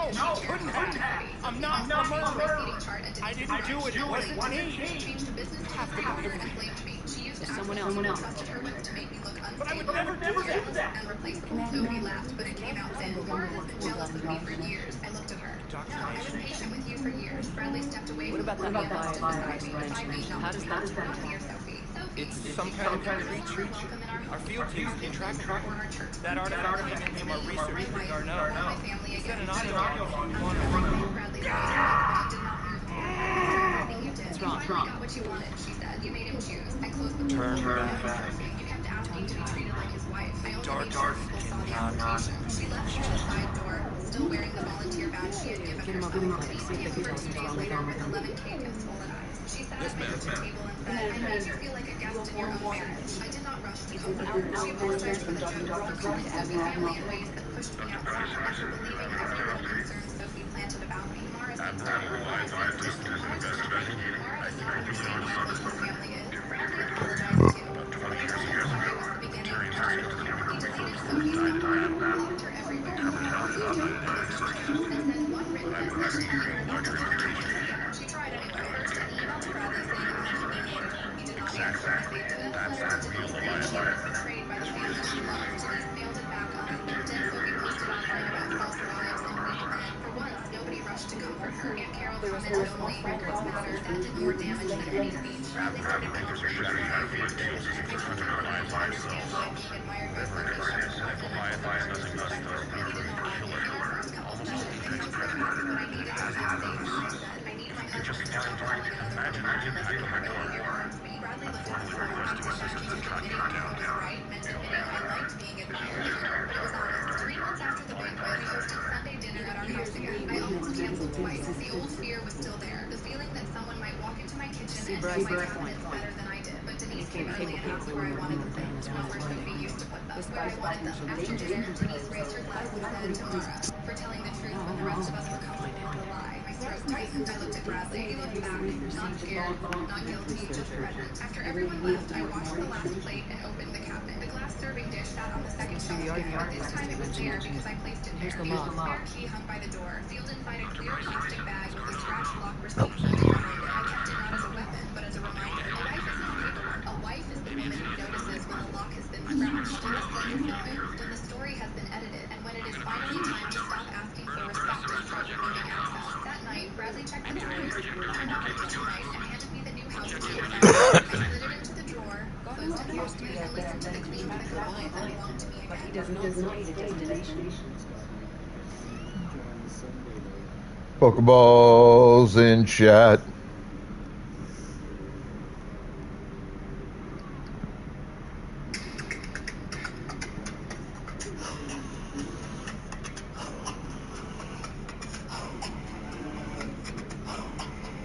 Know that your powers of retention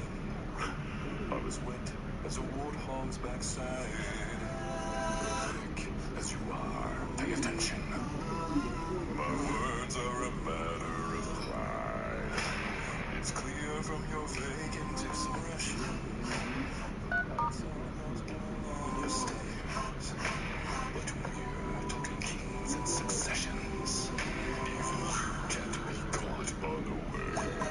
So prepare for the chance of a lifetime. Be prepared for sensational news.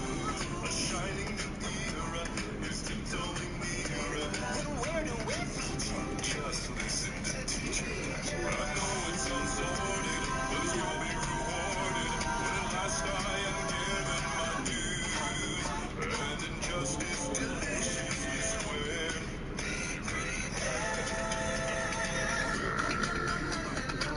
Did you hear that? What's up? He's talking about the lion, the dad, and the cub. You know him. What are we gonna do? We can turn him into a delicious stew. Ooh, then he'll pay his price. Who will be the king if we end his life? Well, not Mufasa. Mufasa. No king, no king. Could someone please explain this thing? Idiots. I'll be the king. Long live the king. Space obsession will be connected. With the king, you'll be all time adored. Was quid pro quo, you're expected to take certain duties on board. The future is littered with prizes. So I'm the main adversary. The point that I must emphasize is you aren't gonna sniff without me. So prepare for the clue of the century. Never give me that for the man is scam. Meticulous planning, tenacity spanning. The gates of denial is simply why I king undisputed, respected, saluted, and saved for the motherland. You will be the ambitions of men. Be prepared. Yes, our teeth and ambitions are there. Be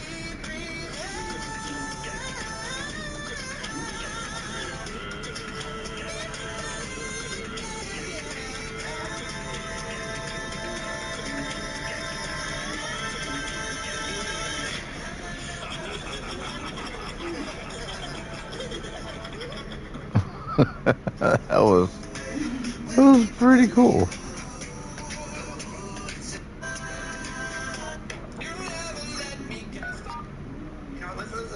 My parents forbade me from celebrating my 18th birthday because my sister didn't feel special enough. Focus on what he does. A year later, Sorry, I many years ago, saw something that drew my attention briefly. the first thing my mother did was have security turn me away from the Hartwell Civic Theater. I was standing at the stage door with a sheet cake in one hand, and my black crew badge in the other. The scanner flashed red. I tried again. Red. Mr. LSD, the guard would not meet my eyes. Dana said you weren't going to enter tonight. Dana was my mother. Inside, I could hear the youth orchestra warming up for the benefit show I had spent 4 months helping build. I had designed the folding scenery, programmed the projections, and painted the signs after school. The last 10 minutes of the show were supposed to be mine. A short presentation of my senior design project, followed by cake in the lobby because I turned 18 at midnight. Then my younger sister Celeste had failed to get the solo she wanted. She cried all afternoon and told our parents that watching people celebrate me would make her feel enraged. By 6, my name was gone from the program. By 7, my badge had been shut off. At 7:15, my mother sent a message to the family group chat saying I had chosen not to attend because I wanted the evening to stay focused on healing. I was still reading that lie when Celeste posted a picture from backstage. Behind her was my scale model, the one with the curved reading wall and the full flat platform. A white card beside it said, "Future project by Celeste Morgan." I told Mom, "Take that card down. Not tonight, Leah." Her voice was soft desperate. "Anyone here wants to take it for love. Your sister needs to see that she still has a future. That is my senior project. A birthday is a date," she said.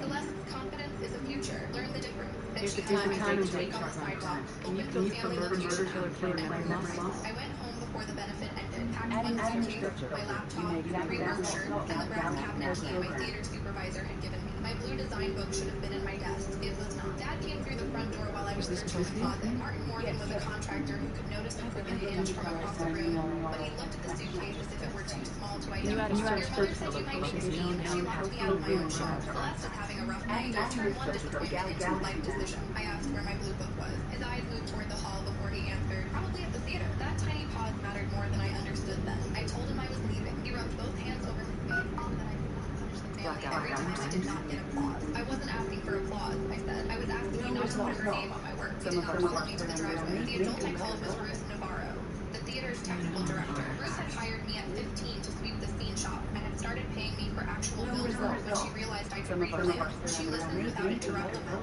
then told me the costume warehouse had an office with a pull-out couch and a bathroom down the hall. You can stay through graduation, she said. After that, we make a new plan.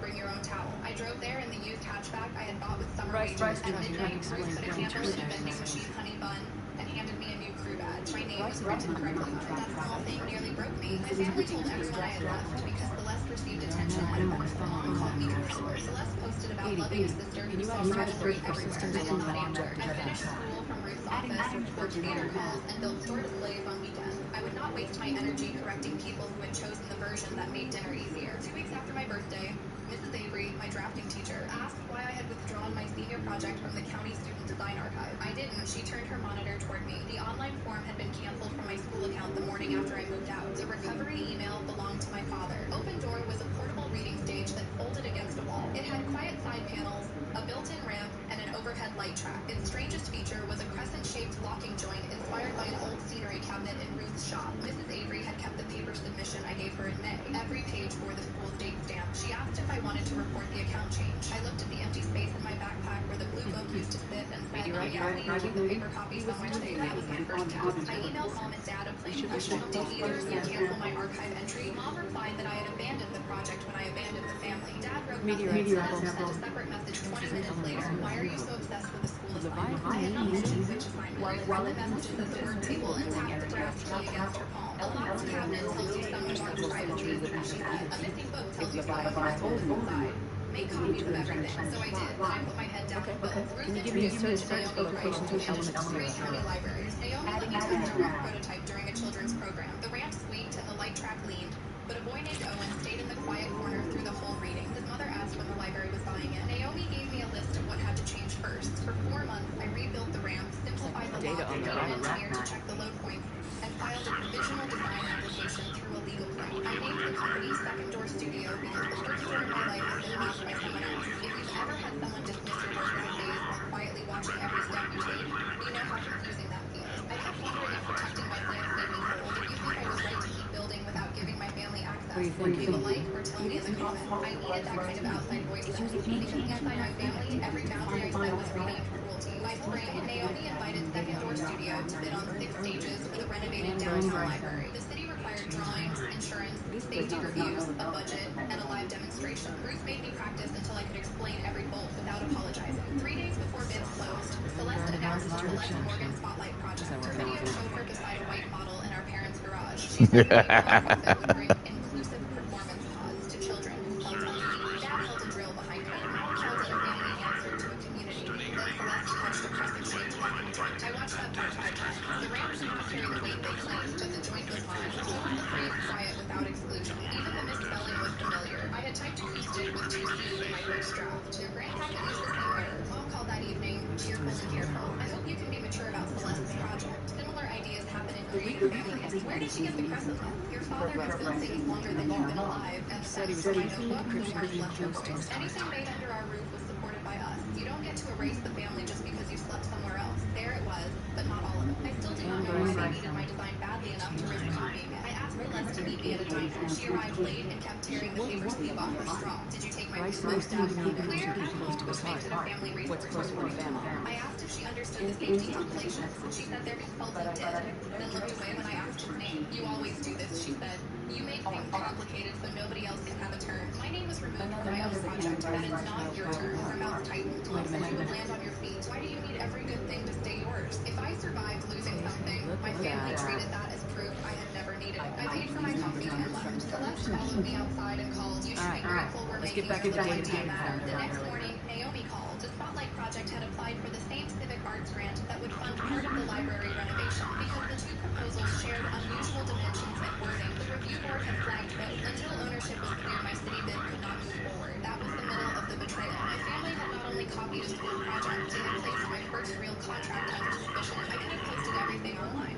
Ruth advised against it. Mrs. Avery agrees. Facts get weaker when people have to dig through a family fight to find them, she said, but we built a clean path. Mrs. Avery gave my sealed portfolio to the district record clerk. Clover, the date stamp, and archive log. Ruth found the work order from the day I measured the old crescent match. The legal clinic produced my filing receipt, and Naomi sent the board my independent safety review. Still, none of that explained how my exact handwritten notes reached their grandfather. Dad finally supplied that answer without needing to. He called late one Tuesday and asked me to withdraw my objection before the donor preview. No one stole anything, he said. I scanned a notebook that was in my house. I had started recording after he said my name. Our state allowed a participant in a call to do that, something the legal clinic had explained before I contacted anyone. Why did you scan it? He breathed into the phone for a long time. Your mother said Celeste needed a complete concept by the grant deadline. Why? The business is behind. The benefit contracts dried up after you left. If the nonprofit won, Morgan Events would get the build contract. It would steady things. There was the motive. My parents had debts, Dad needed work, and Mom needed Celeste to remain the bright face of a slipping family brand. My design was supposed to rescue their business while proving that daughter Celeste had never been essential. Dad asked me not to make him choose sides. You chose when you used the scanner, I said. I sent the recording to my attorney, not the internet. She delivered it to the grant board with a formal timeline and asked that any ownership decision be made before the donor preview, where both finalists were scheduled to show their models. For a week, my parents went quiet. Then Mom sent an invitation to the entire extended family for the preview. She wrote that both daughters would be presenting a shared Morgan family vision. I replied only to the board and asked whether that was accurate. The chair, Elaine Brooks, answered in one line, no, please attend as an independent designer. That email became my handrail. The preview filled the unfinished downtown library. My full-size open-door unit stood near the children's wing with second-door studio on the plaque. Across the hall, Celeste's white model sat beside a donation banner. Its crescent joints were painted gold. Mom arrived with 14 relatives and handed out matching spotlight stickers. Dad followed with brochures looking older than he had at my graduation. Celeste saw my finished unit and sobbed. Owen was showing another child how the quiet panels can close without blocking the view. Naomi explained the features to a council member. Celeste walked around my stage once, then again. She pressed the wall, checked the lights, and stared at my name on the plaque. You built all of it? She asked, yes.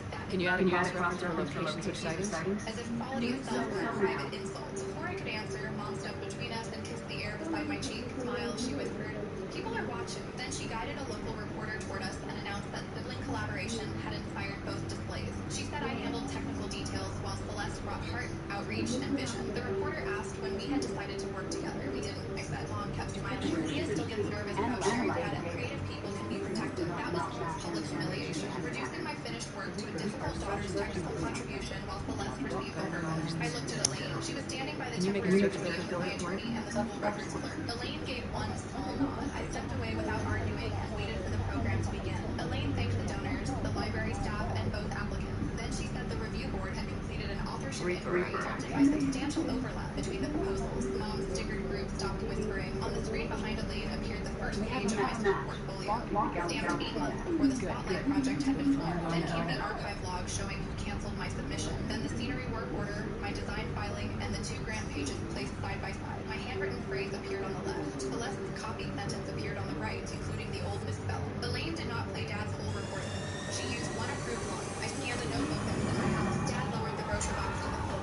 Elaine announced that Second Door Studios' work had been independently verified. My library bid was cleared. The Spotlight application was disqualified for false authorship, and its referral fee arrangement with Morgan Events had been disclosed to the Foundation's Compliance Council. No one clapped. A record was being corrected in the room where the lie had expected to collect a check. Mom reached for the microphone. This is a family misunderstanding, she said. Leah drew those pages while living in a home we paid for. Her father taught her to build. Celeste was only trying to expand the idea. Elaine covered the microphone with one hand. Mrs. Morgan, the decision is final. Celeste was staring at the projected scan of my blue book. She turned to Dad. You said there wasn't an original. Dad said her name quietly. You said Leah threw it away. Celeste continued. Her voice rose. You said once we won, she'd have to come back and work for us because nobody would hire her after the board called her a copycat. Mom moved toward her. You are upset. Let's step outside. But Celeste pulled off her Spotlight badge and dropped it on the model. No, you promised this would be mine. You said Leah always leaves the good part unfinished, and I was better at being seen. She struck the edge of the display with her palm. The white model tipped, hit the floor, and split along the ramp. Inside the hollow base were 3 unpaid invoices from Dad's company, tucked there for transport. One showed a large project development charge to the nonprofit dated before it legally existed. The reporter bent to read it. My Aunt Brianna, who handled payroll for a medical office, picked up another invoice, and looked at Dad. You billed a charity that hadn't been formed? Dad sat down on a folding chair. Mom kept telling everyone there was context, but context had finally run out of room. Celeste began crying, though not the polished kind I knew from videos. She said Mom had written her speeches, chosen her clothes, and told her this grant would prove she was the talented daughter. She admitted she had never read the full plan and could not explain the safety section. Then she looked at me with a face stripped of performance. I thought if I had it first, you couldn't leave me behind. That was the only apology she could manage, and it was not enough, but it was true. The foundation removed Mom from its volunteer committee. The state charity office reviewed the invoices and required all donations to be returned. Dad gave a full statement and surrendered the billed contract. 3 clients canceled after learning the family had solicited money for work the nonprofit did not own. My relatives became embarrassed, not perfect. Aunt Brianna apologized for forwarding Mom's post. My grandparents asked why I had not told them sooner. I said I had, but they called it teenage anger. They had no answer. Dad moved to ground for winter. He sent a letter admitting he took the blue book, scanned it, and gave it to Mom. I kept it. I did not write back. Celeste deleted the sample pages and took a job at a community center. Months later, she mailed my blue book to Ruth's shop. Several pages held Mom's yellow note. Simplify this, make Celeste central, remove Leah reference. Celeste included one sentence on an index card. I kept letting her call theft deterrent because I was afraid there would be nothing underneath my name. I kept the card inside the book. Forgiveness did not arrive with it, but clarity did. Mom came to Second Door Studio once after the city installed all 6 library stages. Ruth saw her through the shop window and asked whether I wanted the side door locked. I said no. I wanted to hear the offer clearly. Mom placed a settlement draft beside the brass key. If I called Open Door a Morgan family concept, Dad's insurer would call it part of the lawsuit. In exchange, the family would stop disputing ownership, and Celeste would become my outreach director. You would get your family back, she said. Isn't that what all this is about? I closed the folder without signing it. No, this was about getting my name back. I have it. Her face hardened. You will regret building a life with no one obligated to love you. It was the coldest thing she had ever said to me, and maybe the most useful. Obligation was never the same as love in our house, I said. Please leave. Ruth did not escort her out. I did. At the threshold, Mom waited for me to soften the sentence, add a holiday invitation, or promise to call. I held the door until she stepped through. Then I locked it. Second Door Studio has 9 employees, including 2 apprentices. Every drawing is dated. Every contributor's name stays on the page. The person who did the quiet work stands on the photograph if she wants to. My blue book lives in a shallow drawer beneath my work table. The missing pages are back in order. The school stamp is still visible, and Celeste's index card rests inside the cover. Beside it lies the black badge that failed at the theater on my 18th birthday. At closing time, I placed the new brass key on its hook, turn off the shop lights, and pull the door shut beneath the sign with my own name on it. The lock catches once, clean and solid, from the side I chose. We'll make it up to the closer when I get back. Dad's classes, biology, tests, whatever I want.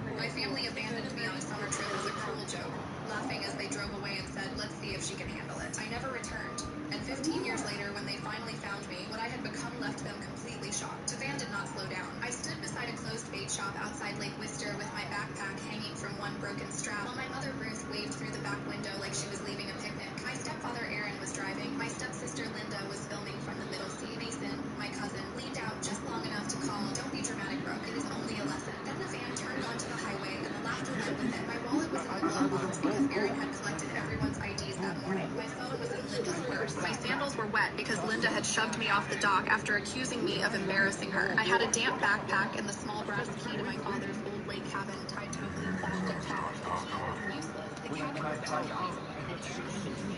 The metal board started to move. On the window, Linda had written a message in marker before they left. Quit embarrassing us and walk back when you are ready to apologize. I sat on the curb and waited for the store sign to become true. The woman who returned was his mother, Janet Flores, gray-haired, wearing a faded red cap and carrying cat food. She stopped when she saw me. You waiting for somebody? No, I said, not anymore. Janet unlocked the shop, handed me water, and waited until I drank before she asked, do you want me to call someone? The police, I said. The deputy who arrived was Carl Whiting. I told him exactly what happened. He stepped outside to call my mother. When he came back, he looked at me like paper. Paper rose to get back in the van after an argument, he said. She also says a bracelet is missing. I do not have her bracelet. She is willing to come get you if you calm down and return what you took. Janet set both palms on the counter. Deputy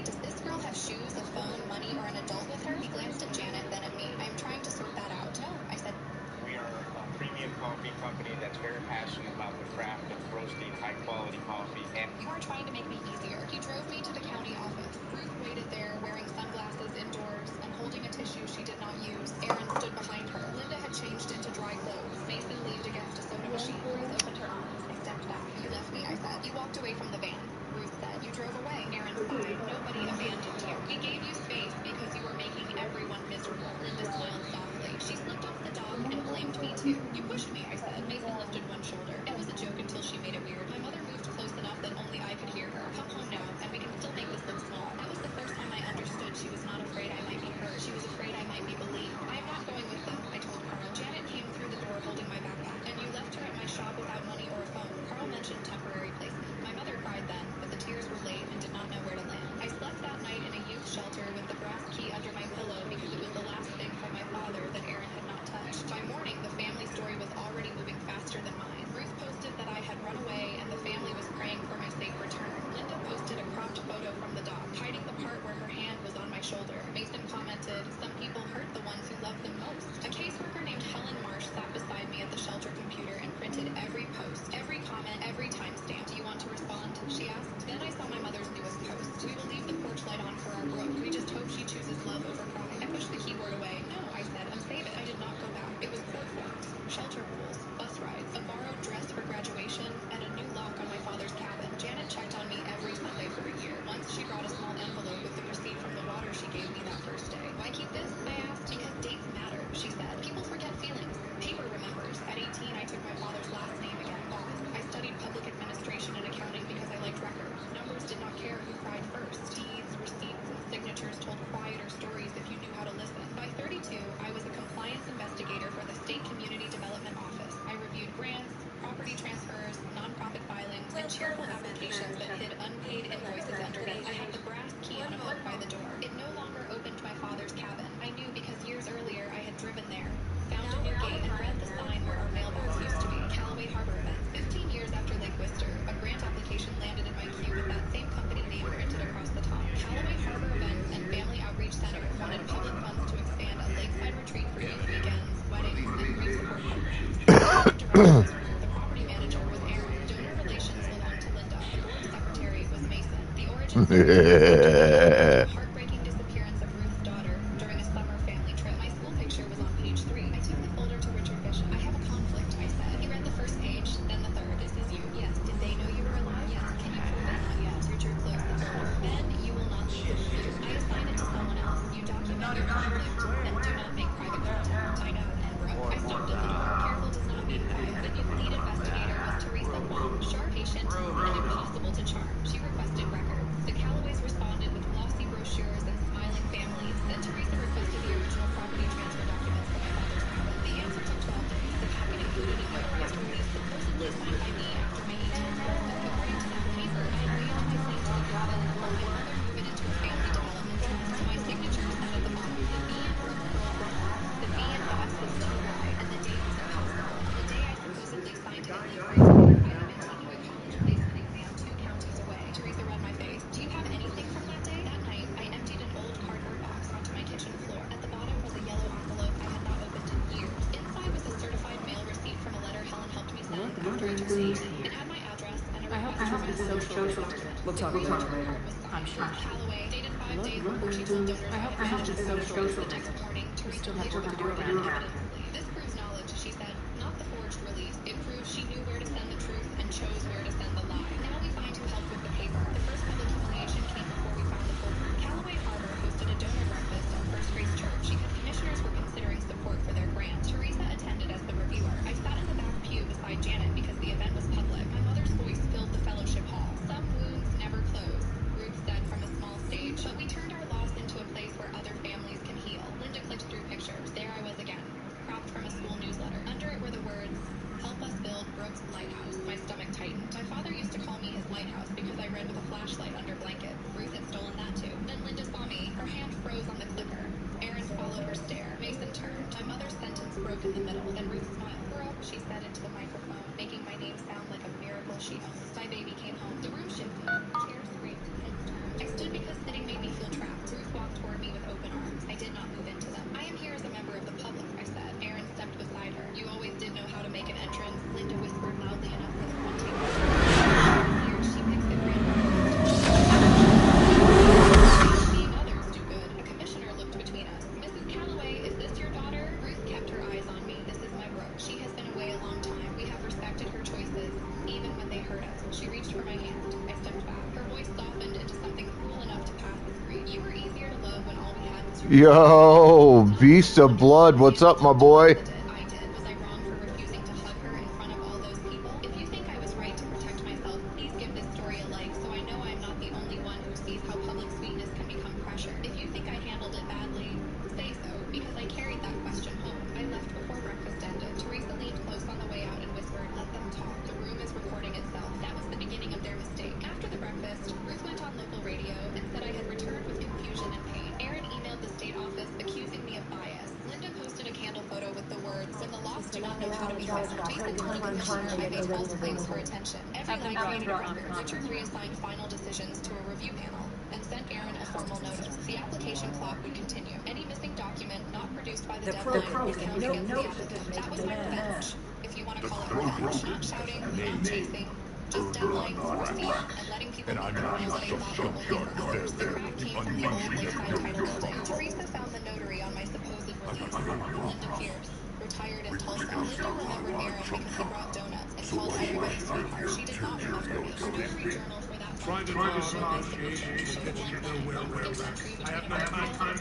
Just tell us how much you want. The line and filled the stamp later. Linda Pierce said, I complained because my stamp was missing that afternoon. Still not enough. The second call came from Janet. She called me on a Thursday night and said, do you still have that blue key tag? I looked at the hook. Absolutely not. The generation not But Janet still had the old storage room. She pulled a ledger from a bin and opened to the summer I was left behind. There was the receipt for my water, Carl's card, and a photo. Why are you so opposed to the idea of the house? Do not release Because my people up here, the Krogan, we know best. property connected to her father. My mouth went numb. Why did you do this? Because your mother asked me to before she asked me to stop. The third time came from archived intake files and a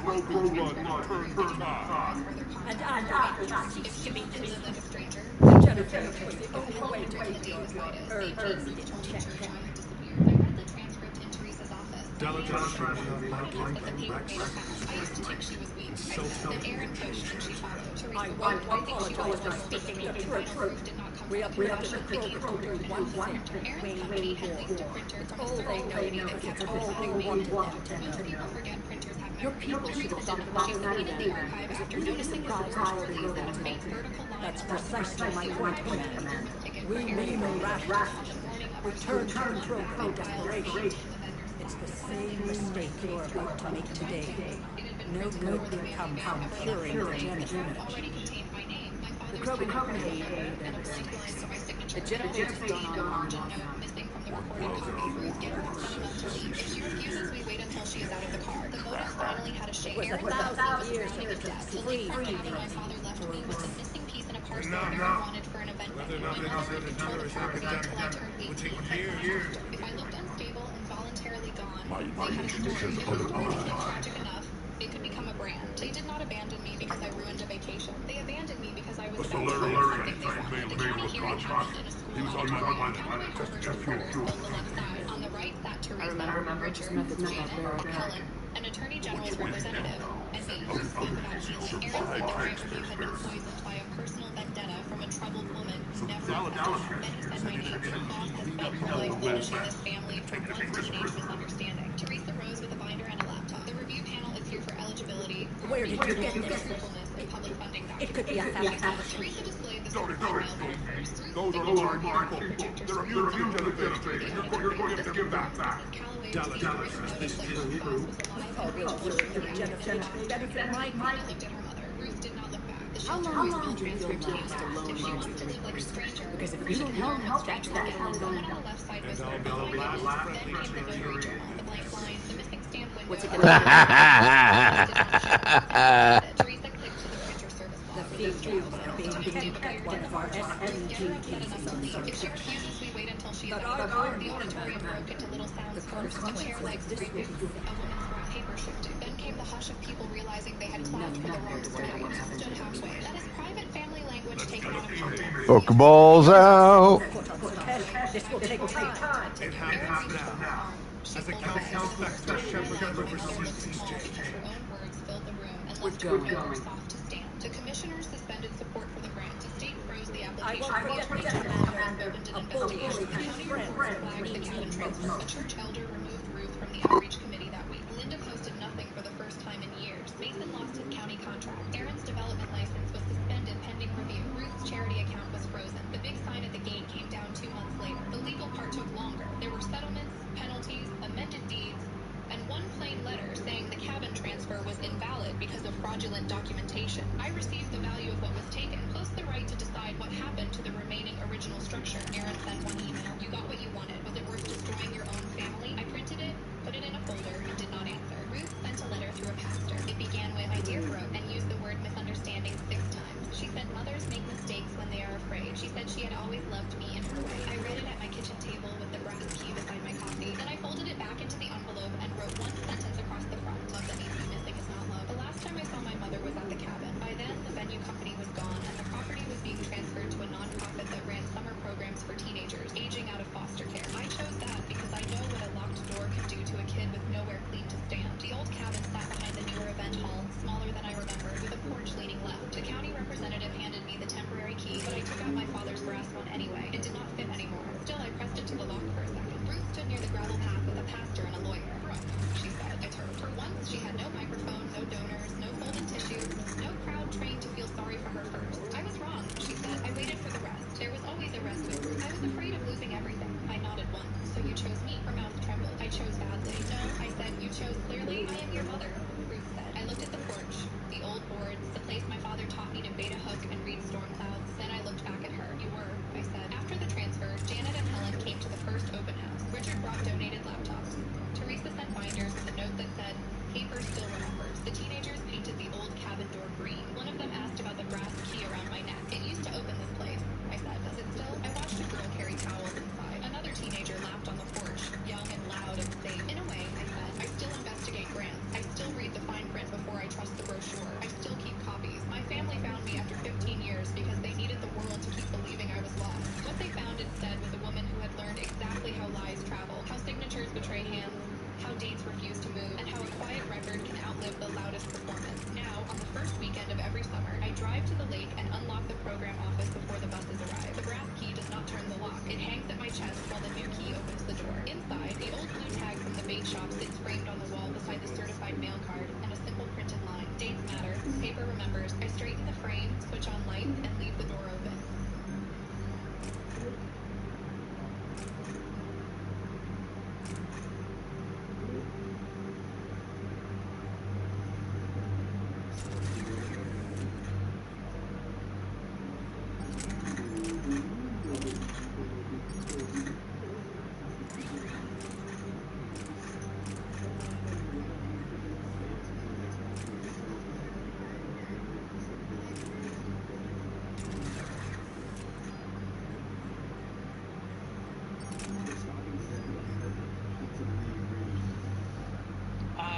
Dad texted me, "Don't expect help," during my graduation. I was already a billionaire. He just didn't know yet. The message hit my phone while I was waiting beside the auditorium doors with my diploma card in my hand and my cap sliding toward one eyebrow. I read it once, then I looked through the glass and saw my father, Grant Holloway, standing near the donor wall with his phone still in his hand. He was not ashamed. He was not even nervous. He was smiling at my older brother Marcus like they had just finished a private joke. My stepmother Carol stood beside them, holding a folded program against her chest. My father lifted his phone again. "Since you chose pride over family, you can pay your own way from today." That was the part that made my throat close, because he was sleeping in a hotel I paid for. He was sitting in a front row seat reserved under my name.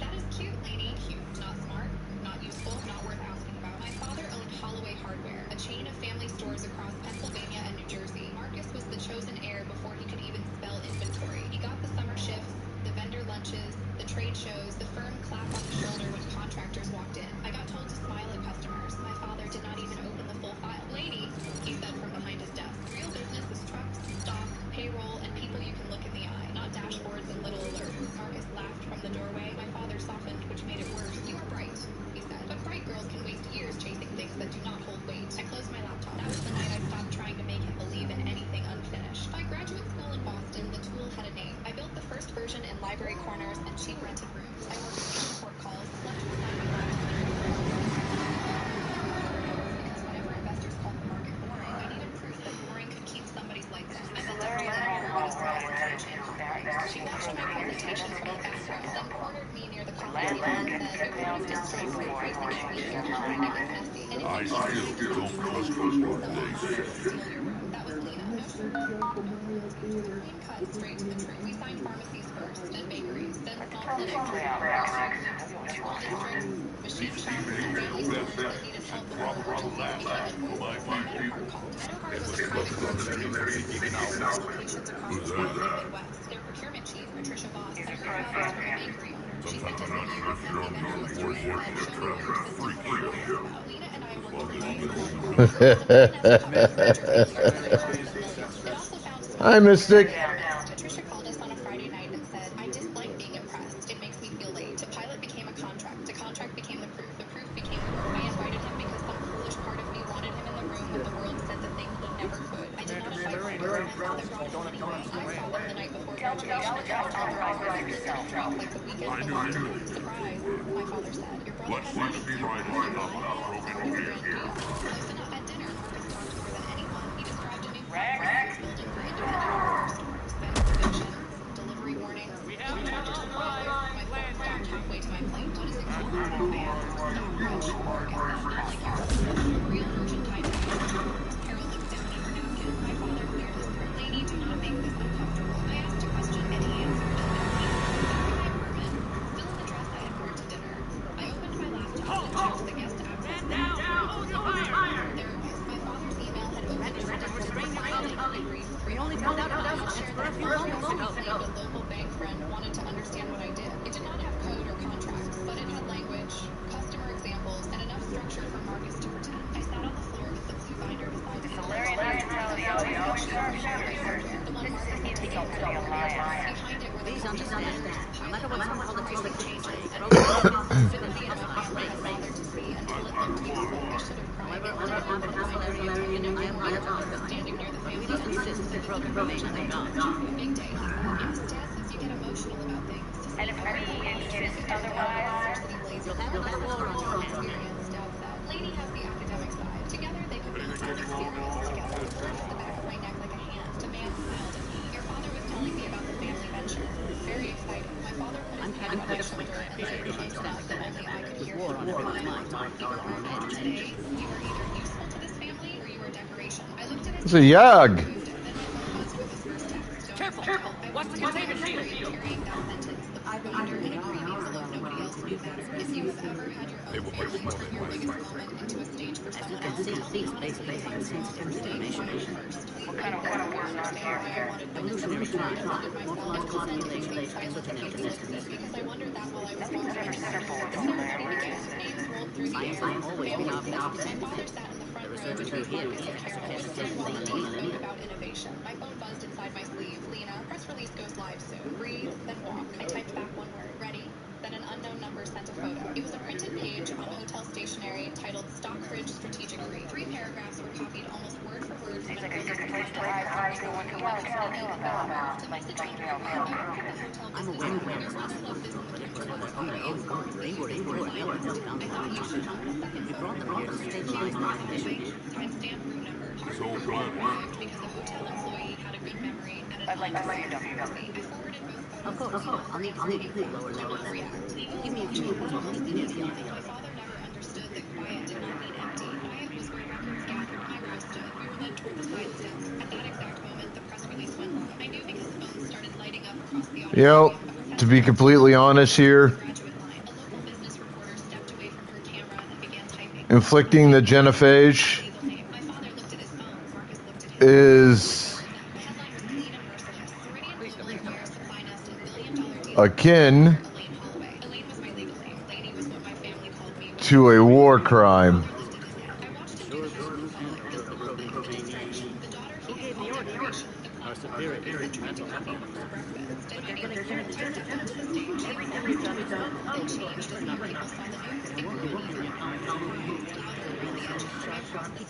Accepted the folder and turned for the photographer. For a second, the blue binder showed beneath my work. His eyes went straight to the cracked plastic cover, like a man recognizing a door he thought had stayed locked. Not only is it an akin to a massive war crime, but it fucked over an entire species.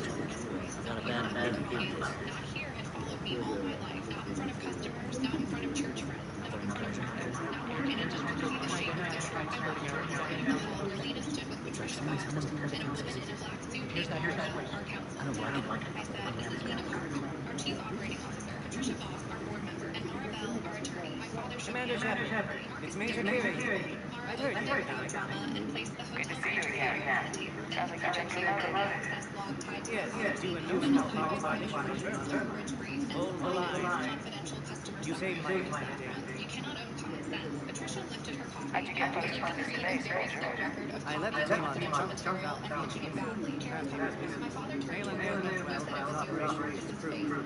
Test subjects were female issues. I opened the blue binder and turned to the first tracking sheet from Holloway Harbor. What do you think about this female shared this when I was a teenager. Scientists say it's important to observe I learned my father evolutionary time. I see. People know you're hiding something valuable. They'll want to Holloway's been stockbridge Either way, regional investors. They'll be your friends soon enough. They forwarded it Yes, to we're both feel the effects of the room on our the part I had not known. He had Yeah. He had tried to You shut destroyed the genocide, yet now the key to the light. You're standoff on the legend. What? She was never going to help us. She I'm sure you saw Robert entrance. Our colony's 3 systems away. Up all the streets. But better that, Krogan was shot in Think of all the casualties. Our men were shooting hand. That is hilarious. I've heard what you do. I'm not sure anything. The rumors suggest you're doing super. A few graduates pretended to check their This phones. business with the females is hard part of it. I need materials to support to make the new code. Which is why I too much. Leave it to me now. Meridian's attorneys will send formal notice today. Security seems high. You expecting trouble? Our motto is Derivative materials. Preserve all files. Carol stepped forward first. our enemies have the same thing. Shaking but clear. A blueprint to declare. Who's this? Father wrote He's a friend. Of course. Amazing what they can do with genetic modification these days. Some young things Commander. Give the Reaper scared. What are you? Drown? Cherry. Disappeared before midnight. I see. 3 times while I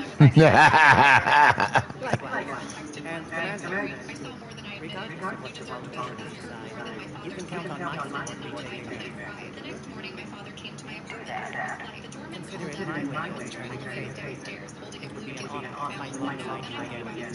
His hand on my shoulder. His decoration Good day. his face when the crew reached. Well, the Solarians as a race may be slimy, backstabbing pieces of shit. There are a few good ones here and there.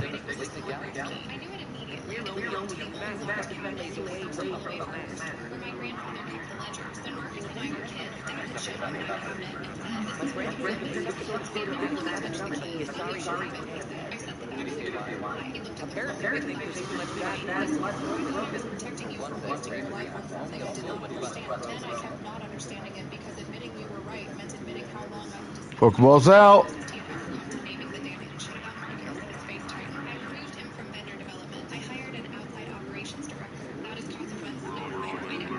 Shepard, I don't like Western. I should be the one to warn you. about you stay here and we only fight one more time?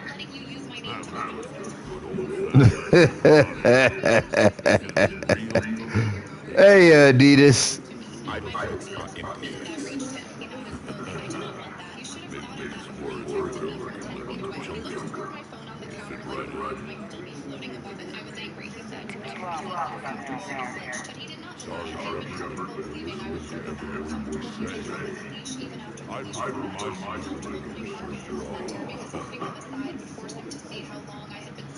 Ah, I've been all right.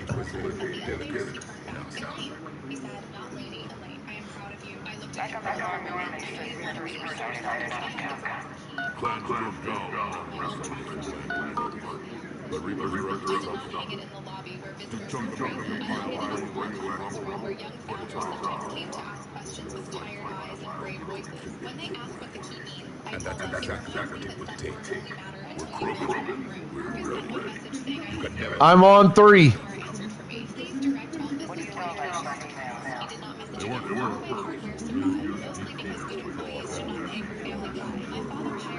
but Mayhem's experiments changed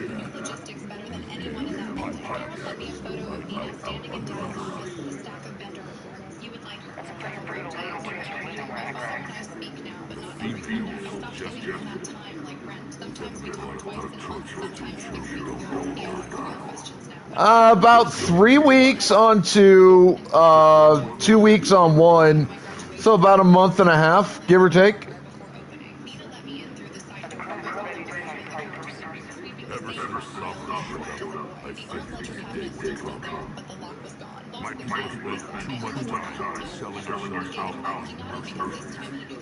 Now we're back to doing what programming does, saving everyone else from giant monsters.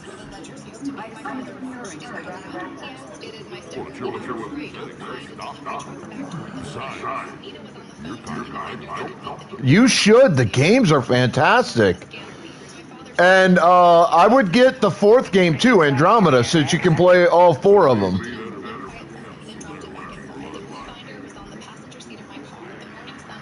Because Andromeda really expands on the lore, but it does so much more than that. Like, it introduces an entire new section of the universe for you to explore. It introduces some new species. It's just a really good game.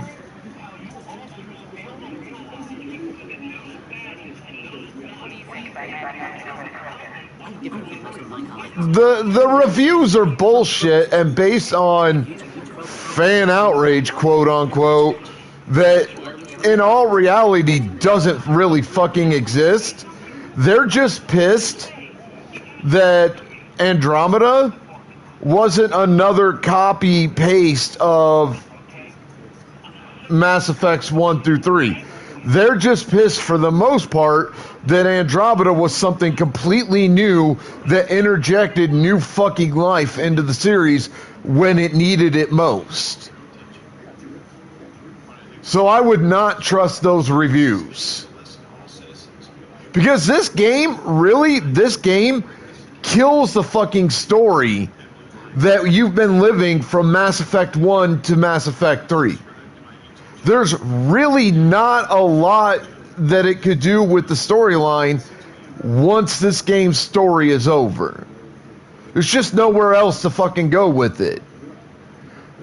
Mass Effect needed an injection of something new that brought new life to it and gave you somewhere for stories to go. Andromeda does that.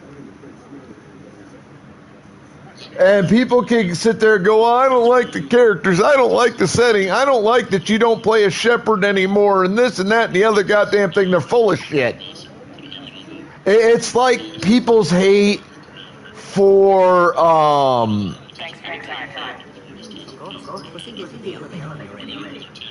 like the Michael Bay movies for Transformers. People aren't upset, honestly, that Michael Bay created an entirely new universe within the Transformers multiverse and started playing in that multiverse. No, people are pissed because when Michael Bay announced he was doing Transformers movies, they wanted Michael Bay for nothing more than reasons of nostalgia to fucking copy paste Transformers G1 but make it live action. And that's not what they got. That's not what Michael Bay did. Michael Bay, there's a lot you could say about Michael Bay that's negative and that's valid.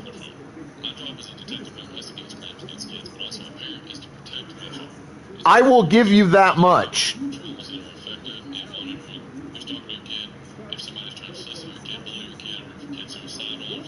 But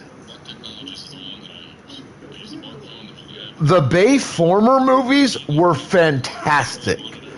For the most part. I have a few personal problems with them. Mainly a couple of things that didn't really make a lot of sense for me. But for the most part, those movies were amazing. Michael Bay took a franchise that was just starting to get its second resurgence and brought it to real life. He had a vision of what if Transformers were actually real? What would they look like? What would they sound like? How would they act? Why would they act that way? Why would they sound that way? Why would they look that way? He made sure that the world, hell, even the universe potentially, was aware that if Cybertronians were actually real in real life, and if we encountered them, he made sure to prepare us for the, what he feels would be the most likely forms those encounters would take.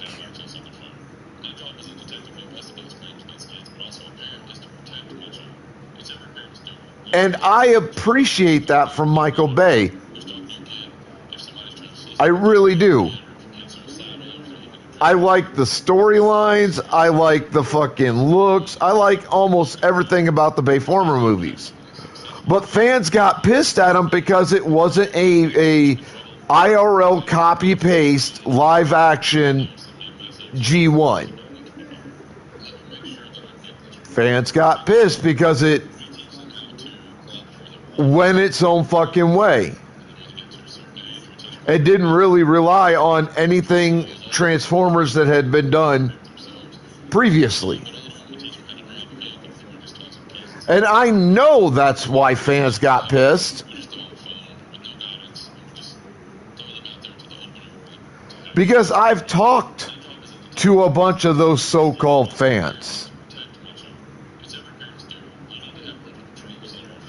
And I went reason by reason with them. Why do you hate the Michael Bay Transformers? Why do you hate Bayformers? I don't like the Transformers looks. They don't look right to me. Why? Because they look realistic, like they resemble what most likely Transformers would look like if they were actually real? Well, yeah. Then that's not really a fucking reason.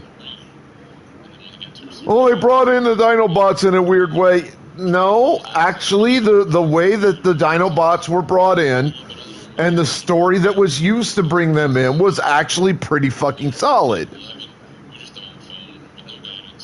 If you sit and think about it and you stop being a whiny little bitch, you'd realize that. Well, maybe you're right. Well, I don't like, what don't you like? Yeah, you answer me this.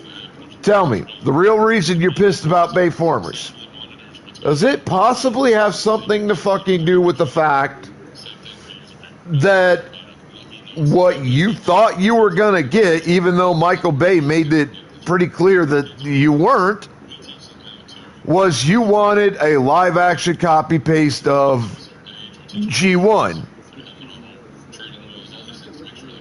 Well, yeah, that would have been like really cool. No, because this is a live action movie. It's a live action series of films. You cannot even begin to do in live action what you do in animation. They're entirely different forms of media.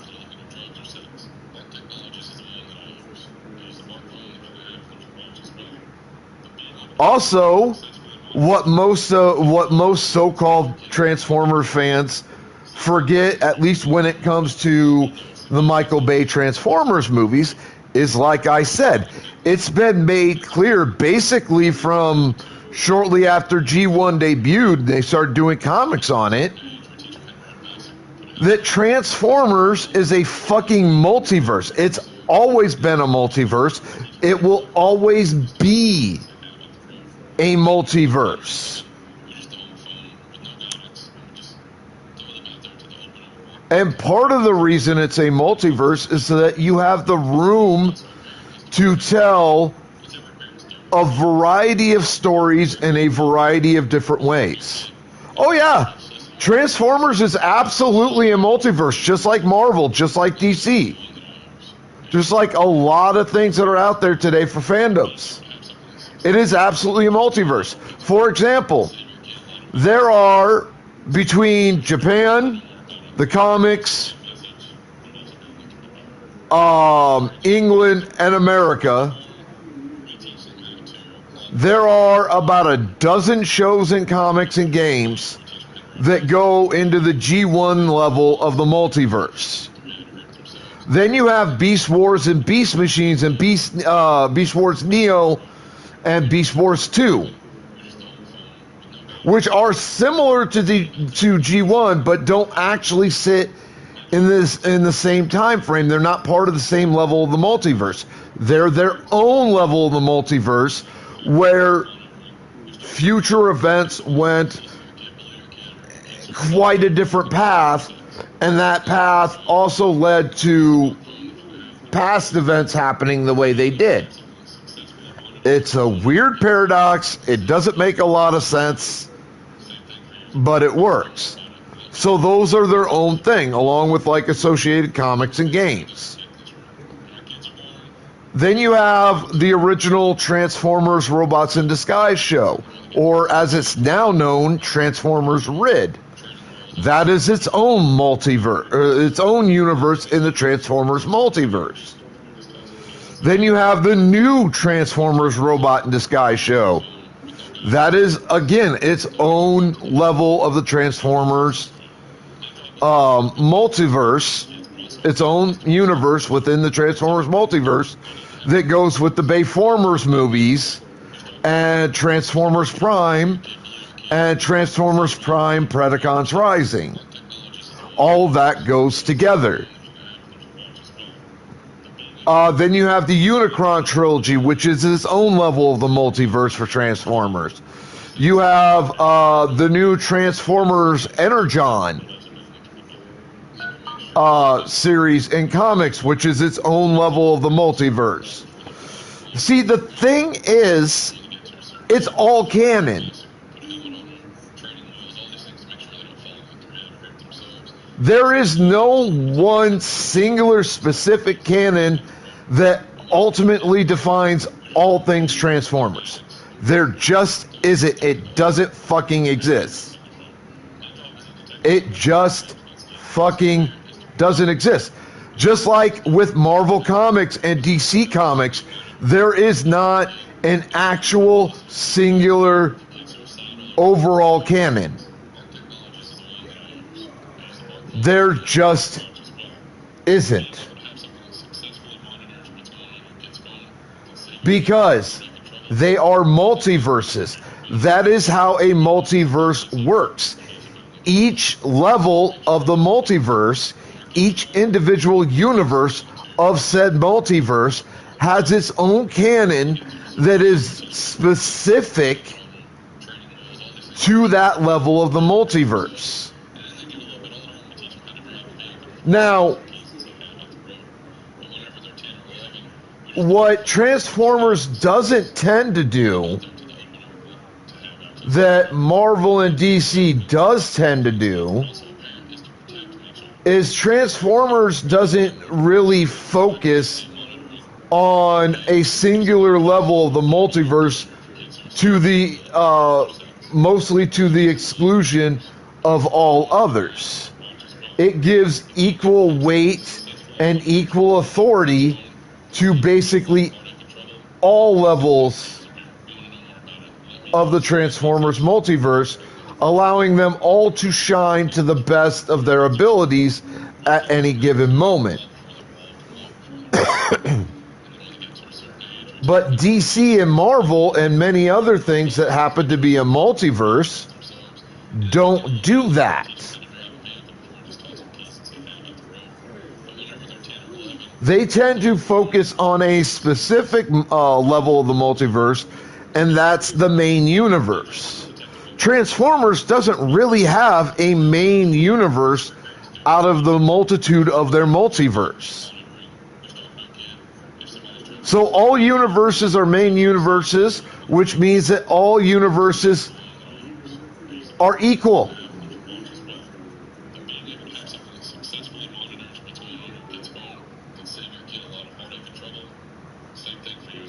And I love that concept with the Transformers multiverse, because it gives each individual level of the multiverse, each separate universe of the multiverse, its own chance to really grow up and really shine and really do what it's going to do.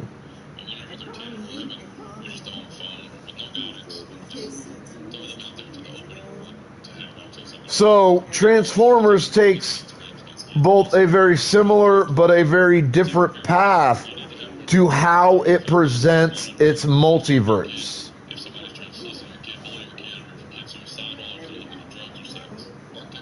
And it's very interesting on what they do and how they do it. But yeah, like that's essentially how the Transformers multiverse works. And welcome the fuck in, Raiders. We just were having a very interesting conversation, me and my buddy Adidas Dallas, talking about Transformers multiverse, talking about fan reactions to changes in genres, things of that nature. And I was basically explaining a simple concept. That concept is there are currently 4 games for Mass Effect, which is what you see me playing here. Mass Effect 4, which is called Mass Effect Andromeda, is the official title, is not well liked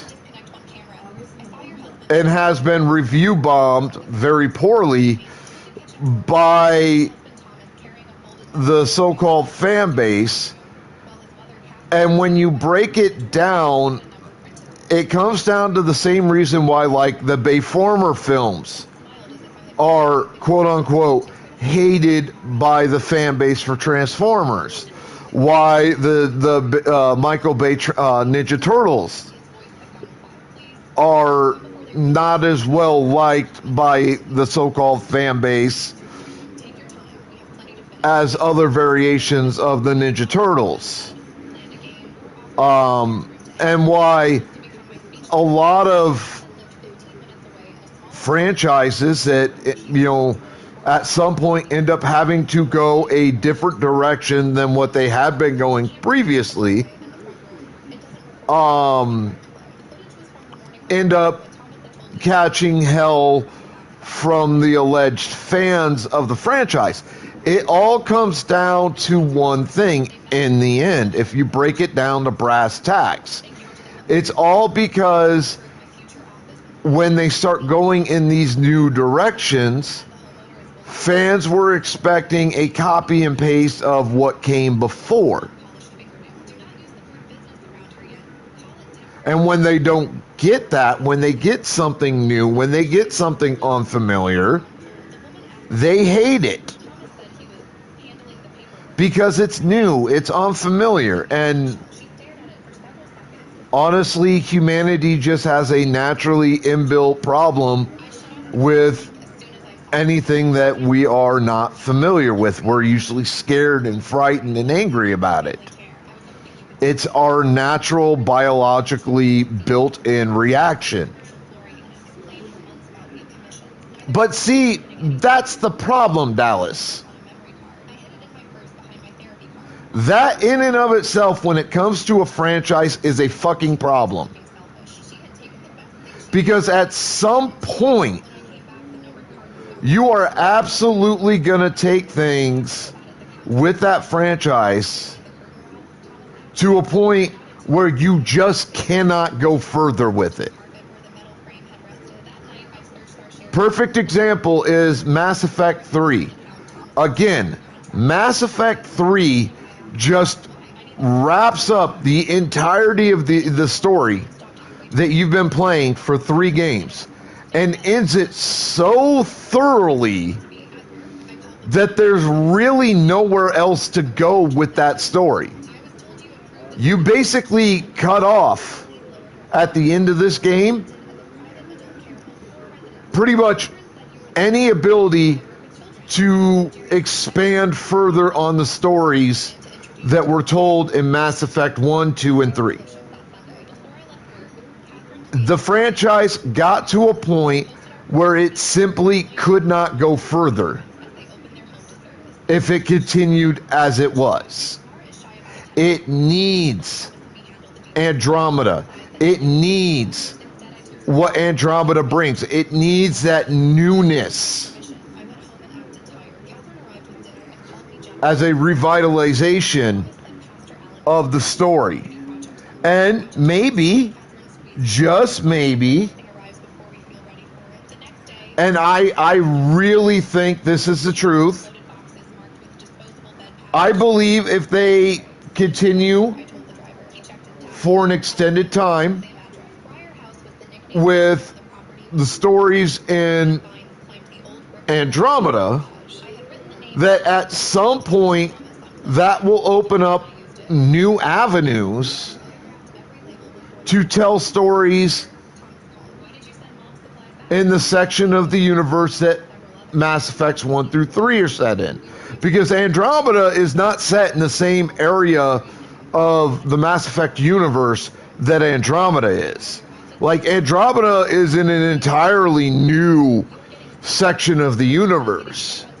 Never before seen, never before heard of, never before explored. Whereas Mass Effect 1 through 3 is set in relatively a very small section of the overall Mass Effect universe. And you more than thoroughly explore all that through all 3 of the first Mass Effects. Which is part of the reason why 3 ends up ending the stories the way that it does. Because you've basically said and done more or less everything you can do. Unless they create a brand new enemy, more powerful, and it would have to be as ancient, if not more ancient, than the Reapers, which would be possible but difficult. You simply cannot expand on the stories that have been told in Mass Effects 1 through 3. You need Andromeda. You need stories set in that section of the Mass Effect universe. Because then, maybe, we could come back and revisit the section of the universe that MEs 1 through 3 are set in and tell brand new stories. But right now, we're not at that point.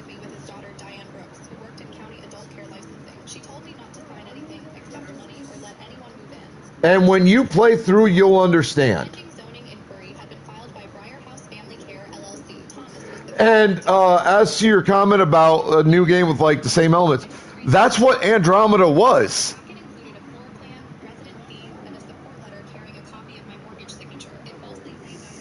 Andromeda has all of the elements of Mass Effects 1 through 3, adds a couple of new elements, takes the brass tacks storyline, re-envisions it in a brand new section of the Mass Effect universe, sets it several hundred years ahead of the events, or after the events of Mass Effect 3 here, and lets players go wild.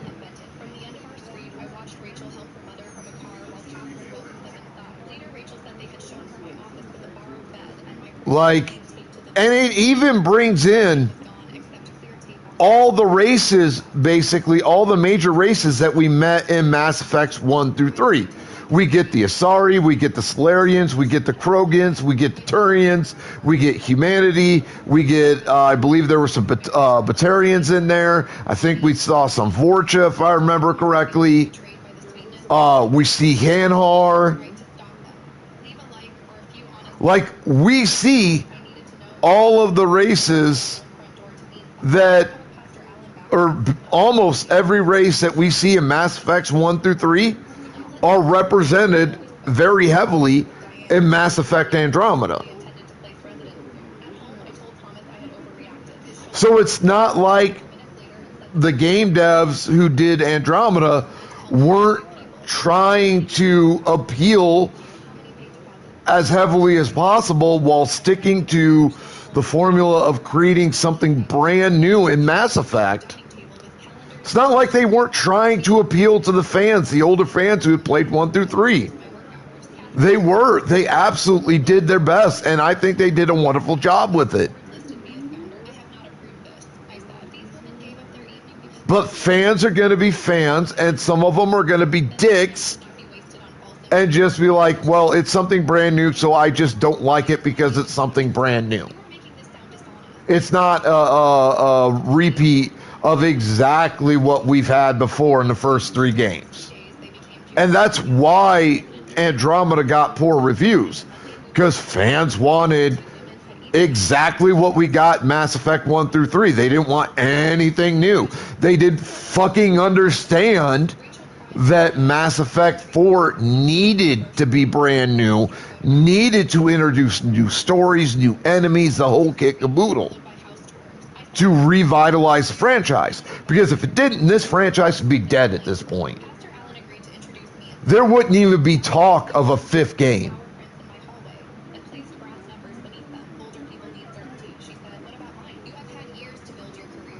And to answer your question, there is a 5th game in development, but here's the problem. It's been in development hell off and on for years now.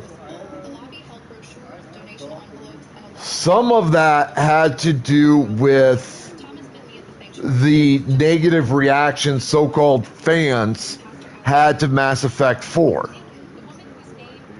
or Mass Effect Andromeda. A lot of it, though, most of it has been because of the hell that the gaming development industry has gone through in the last 20 years, where all these smaller companies keep going out of business faster and faster and faster and faster, and then they get eaten up and swallowed by larger companies like Microsoft, like Sony, like Bethesda, like Activision, companies like that. And then the bigger companies end up, either going out of business and being sold or just not wanting to do the shit anymore. So they fucking sell out to even larger companies, creating this massive fucking issue with monopolies. And that's been a problem. And it's been such a problem that recent news has come out that the dev behind Mass Effect 5 has been bought. And like half of the problem with Mass Effect 5 now is that, yes, you're right, a Middle Eastern nationality now has majority control over Mass Effect 5.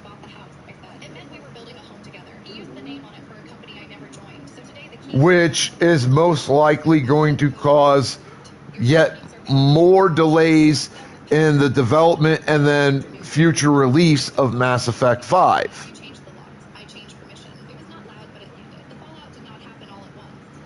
So, and this comes on the heels like a month ago of it being announced that Mass Effect 5 was going to be released within like the next year or two at most. And we even got some starting details on Mass Effect 5. Details such like you will not play Shepard. There will be a brand new protagonist. Also, a brand new antagonist.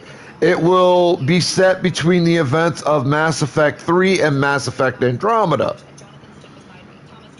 It will be post-war with the Reapers. And Liara T'Soni, who is a major figure in all three of the first Mass Effect games, will play a major part in Mass Effect 5. Beyond that, we have no details about what Mass Effect 5 story is supposed to be. I can make some educated assumptions. For example, you're playing a brand new protagonist, and Andromeda is set about 500 or so years after the events of Mass Effect 3. So that gives us, a span of about 400 to 600 years, all told, between the events of 3 and the events of Andromeda. So, an educated guess, and especially given that Asari lived for upwards of 1,000 or more years, it would be reasonable, I think, to make the educated guess, the educated assumption, that most likely the events of Mass Effect 5 will be set at least at a minimum of about 100 to 200 years after the events of Mass Effect 3. That keeps it in that timeline between 3 and Andromeda, but also would give you a valid reason for why you're not playing Shepard.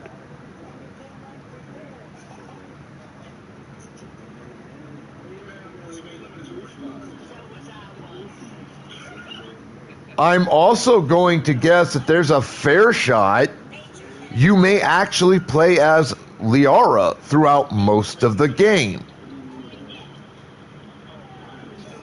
I'm also going to guess that the Remnant, which is the new quote-unquote big bad that was introduced in Andromeda, will somehow make a difference in Mass Effect 5.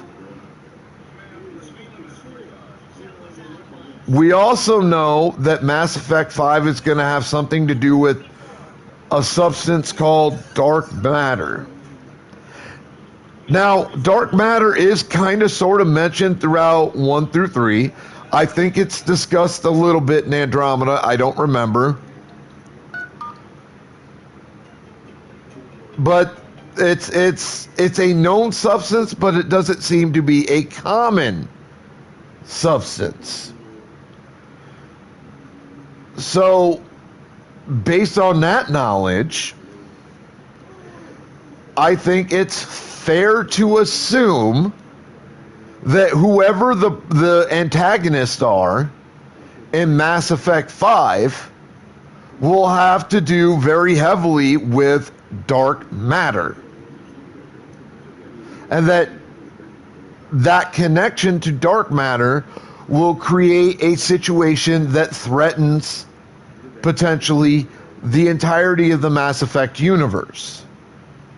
Now, mind you, these are educated guesses, educated assumptions based on what little story information has been released about Mass Effect 5, combined with my knowledge of Mass Effects 1 through 3, Mass Effect Andromeda, and just general Mass Effect media, what's known.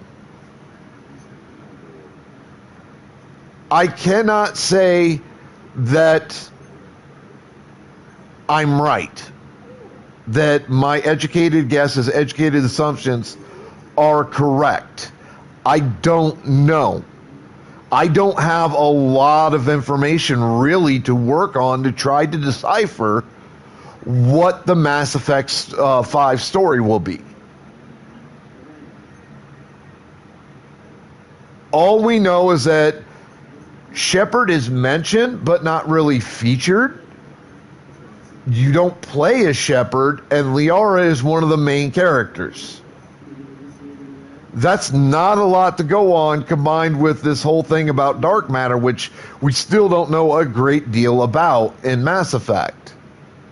That is a really, really small amount of information upon which to make educated guesses or educated assumptions. And then again, going back to further answering your question, yes, there are issues now because Mass Effect 5 was well into development before they recently got bought. The company that's making it recently got bought by this foreign national entity. I think you're right. I think it may be Dubai. I don't remember. But it's not here in America, and it's not Japan. It's Middle Eastern somewhere. That's all I remember about where they're located.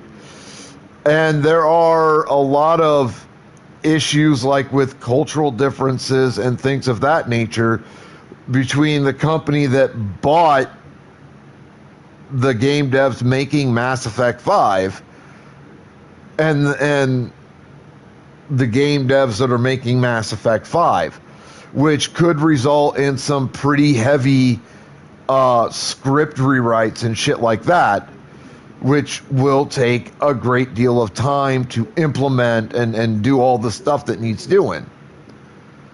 Because I just saw a report dealing with your question the other day, like 3 days ago, that talked about it and saying that right now the future of a Mass Effect 5 is very uncertain, primarily because of the recent buyout of the company that is making Mass Effect 5. We don't know how this will affect the timeline or the story or the graphics or any of the stuff associated with creating a video game or a computer game.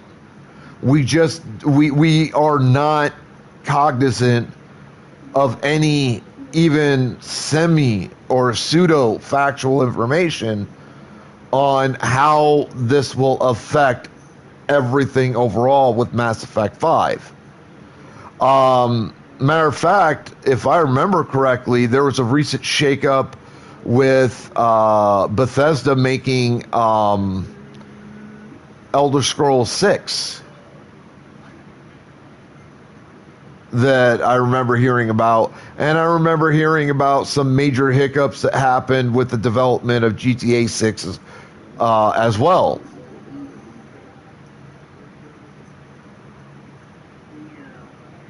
Yeah, I know. I'm looking forward to it. And here's the worst part, Dallas. Since Microsoft bought Bethesda, part of the contract, and I've talked about this before, I don't know if I talked about it with you specifically, but I have talked about this a few times on my streams. Part of the contract that Bethesda signed as part of the buyout was that Microsoft would be allowed to choose a list of games from the Bethesda umbrella that Microsoft would then be allowed to make Xbox exclusive only games, at least for a time. And we don't know what games are on that list. Bethesda's responsible for Elder Scrolls. Bethesda is responsible for Fallout. Those are like two of their biggest, if not their two biggest franchises. And we don't know at this point in time if either one of those games will end up being put on that Xbox only exclusives list, at least for a period of time. And if they are, that's going to piss off at least a third of the gaming community, if not 2/3 of us, because 2/3 of us play on PC and or PlayStation. We don't want the Xbox. We want nothing to fucking do with Xbox if we can avoid it as a gaming console. But we might end up being forced to get Xboxes if we wish to continue playing future installments of some of our favorite franchises and favorite games, such as Fallout, such as Elder Scrolls. Like, the fact that Microsoft made that a condition of the buyout of Bethesda is, realistically speaking, very damaging to the gamer community as a whole. Especially since, to the best of my knowledge, they still have not fucking released the list of games that are going to be on that exclusive to Xbox only list. We still don't know the full list. I think we know part of it, and a lot of what we do know are like small time titles, and we're okay with those being Xbox only, but we don't know the full list. I don't think we know more than maybe an eighth of the list, because remember, Bethesda has what, like somewhere between 300 to 1,000 games under their umbrella over their lifespan as a game dev company. I mean, they've been making games off and on for over 20 years for PC and other platforms. It's a lot of fucking video games and PC games and shit. Like, that's a lot.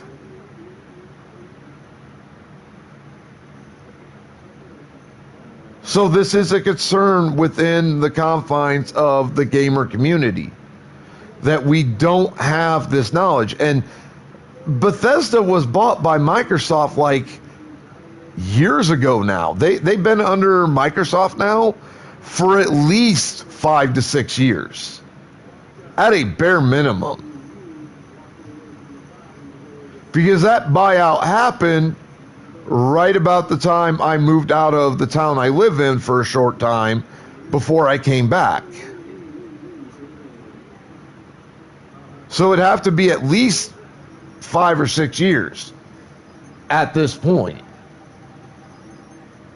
That's a long time to go without knowing what games are on that list and what aren't. That's a long, long time for Microsoft to fuck around with gamers the way they've been doing. You go, hey, fuck you. We're not telling you shit. So yeah, it's a fucked up community right now.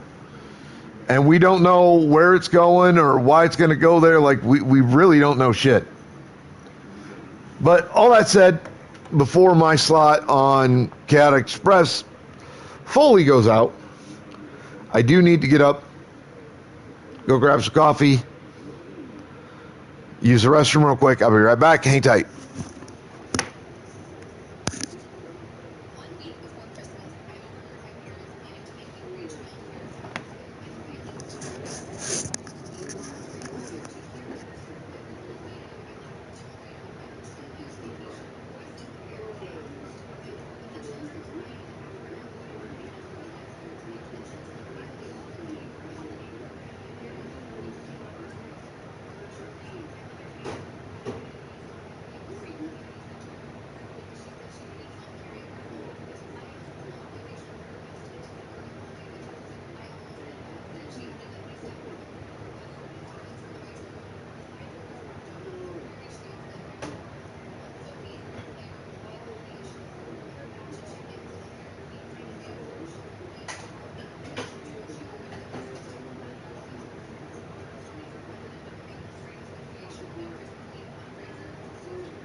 All right. Extra support and asked who would supervise. Diane answered personally. Our experience will be present. Unplug my charger for my controller. She attached an intake form And then let's go rescue the Krogan females. At the bottom, parents were instructed to hand medication directly to Sophie at check-in. I read that sentence until the letters blurred. This was no longer an Take this elevator down. strangers to trust me with medical information and medication while keeping me unaware of the children coming through the door. Maybe some women listening will understand why I still wondered if I was being disloyal. My parents had trained me to measure their disappointment before my own safety. If you believe refusing this did not make me a bad daughter, leave a little support on the story. If you think I should have warned them. Sensors are picked up activity on the perimeter. Hurry, Commander. Someone will lead you alone. I forwarded the intake form and Diane's reply to Evelyn. She called immediately. This program is not approved, she said. No children can be checked into that room. I expected her to cancel it publicly. She explained that the hall contract belonged to the association, not my parents personally, and the board had to meet before changing the event. She could lock the playroom, but she could not control what Diane promised. All specimens are cast, There was another problem, Evelyn added. Shepard, excellent talent. Good to have you here. Because it matches one we already had. Hello, Morden. Surprise, understandable. Hadn't expected you to return to work. Appropriate. Excellent. Special consultant. Had to be. Someone else might have had it wrong. The center's printer tracked document code, and the office door used electronic card. Female pro. Get information to plan programs. Encourage pressure. Promise changed my revenge. Yes, can explain later. Security warnings are normal. You'll need to get off for the sake of Krogan. To reach the people responsible for the Females have On Friday, Diane invited me to a crowded cafe and brought a cream sweater for me to wear at check-in. These pop colors. didn't survive. She explained that the winter nest had attracted two squadrons. Indeed, data set, but not complete. That's crucial details. We can speak it through, but still useful to synthesize something individual. When I objected, Couldn't say. ratios were only ideal numbers. Then she showed me a drawing of everything I had designed the program. Arrived too late. Cannot deny. One survivor, immune regeneration, can synthesize pure tissue. Yes, last hope for Krogan. If she dies, Genevieve cure. She did. Outside, I put the untouched sweater into a donation bin. That afternoon, my principal, Mrs. Alvarez, received a sponsor invitation Please be saving me careful. as Broken throat. I showed her the altered brochure and Diane's draft post to districts sent a formal notice forbidding use of my credentials or its name. Robert called it once. You brought you should understand that feeling. By Saturday, the event page listed only community. My parents Did the best we could. Plans were tense. When I showed her her name intake form at the gate, she stopped doing it. This is not babysitting. She said, our flight began boarding just after 9. That was when Diane demanding to I'm fighting for that. Her a child wailed. Adults argued, and Robert kept saying the side room had to be open. I told her not to wait out with the I am an army, bitch. Then she hit Give me families and patients have been severed. Cut off. Secure all data source information. and insisted everything was settled once I arrived wearing my mask. What's happening? Nobody at the door could turn. We have multiple ships inbound. I told her I was boarding a plane. She accused me of planning the humiliation. I reminded her that I had asked in writing for my name to be removed and had run the center. She began to say how my selection would be destroyed. Then you're concerned with your child here, I said. It was a case of it might be safer down here.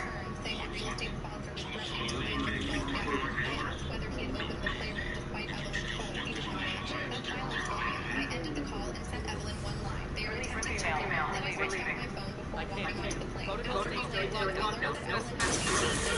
Diane set the red badge at check-in anyway and told Now, me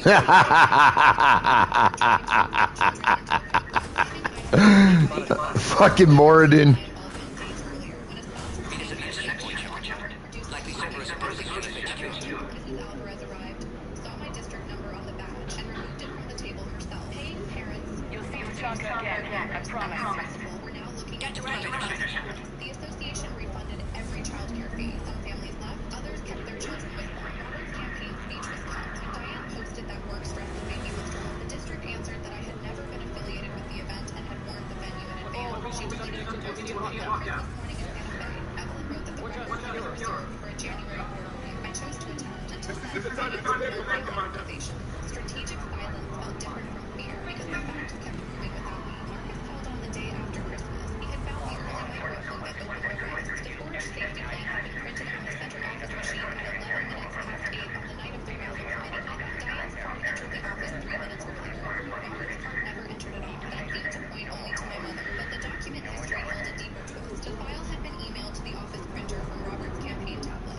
wrong with the other thing?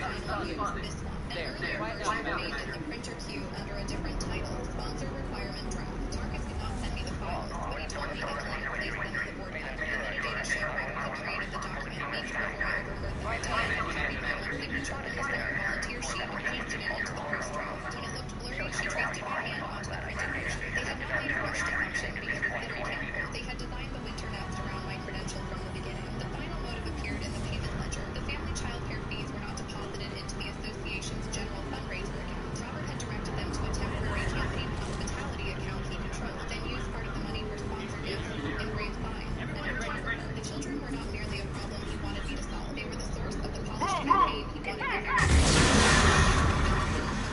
reputation. When I returned home, Diane asked me to come to dinner alone. I declined. She left the red badge in an envelope outside my apartment, along with a note saying, "Look what your stubbornness did to us." I did not throw it away. I placed the badge and note in a clear folder for the association meeting. The review took place in the first Thursday of January. No Christmas decorations were made. Folding chairs faced a plain table where the board members sat with Evelyn and the association secretary. About 30 tables attended, including several candidates. Robert arrived in a suit and greeted people as if he were still campaigning. Diane carried a binder thick enough to look important. She did not look at me until I classified Mrs. Silver as the judge decided to respect the situation. A family communication failure justified by excessive caution. He said I regularly offered to help months earlier and later changed my mind. Diane nodded and opened her binder to a calendar where she wrote my name and my daughter. Our daughter has always been generous with children, she said. We were raised in she abandoned them. She was very thoughtful. She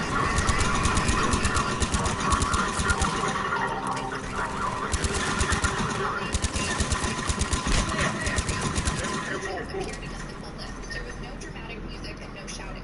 That made it worse for them. Every attempt to explain led to the next. Robert sent the tableau to share. The login was free show. Diane said she entered the office only to make copies. The signature image had been opened under her center account. They said the fees were charitable donations. The registration page called them child care fees and promised supervised care. They said my name had been removed promptly. Evelyn displayed the email Diane sent from the phone, still promising an unnamed specialist after I objected. She confirmed that my district credentials had never been She didn't have to vent my feelings. She confirmed the time. Please, you little bitch.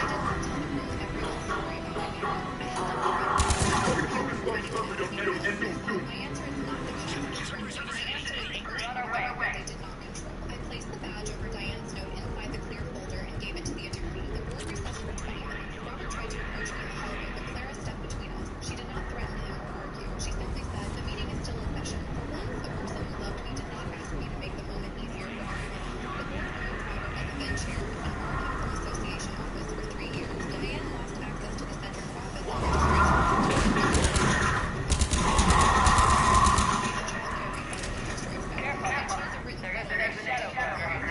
I acknowledged using my name and credential without permission and agreed never to represent unless the schedule signed for me again. The violation would release the preserved record to the relevant authorities. Diane called it cruel. Robert called it unnecessary. Both signed. The sponsor withdrew. And the association began to fire campaign workers to confirm participation directly. Robert repaid the campaign spending and resigned. Diane could attend all of the events. My parents apologized to the nation, finally naming what they had done a month later. I accepted that apology at the beginning. I kept my spare key. I answered her phone.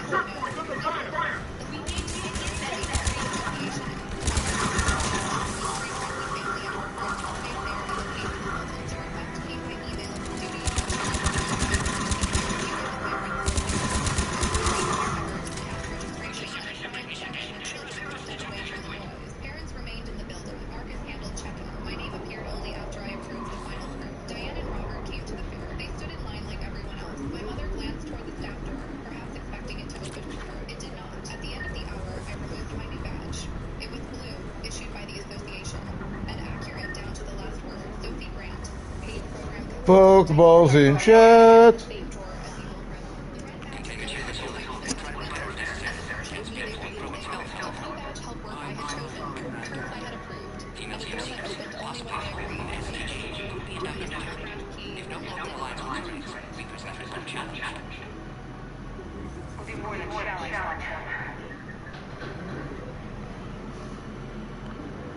Shepard, read us the next section. Somewhere is likely to be targeted.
I appreciate that, baby love.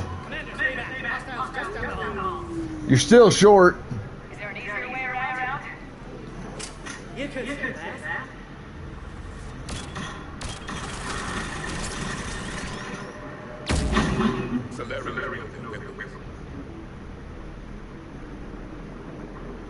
Go, Commander! I'll cover you!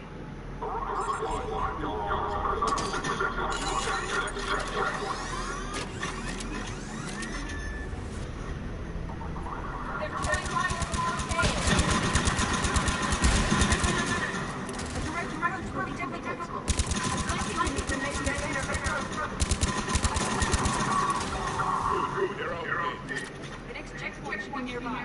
The server is targeting.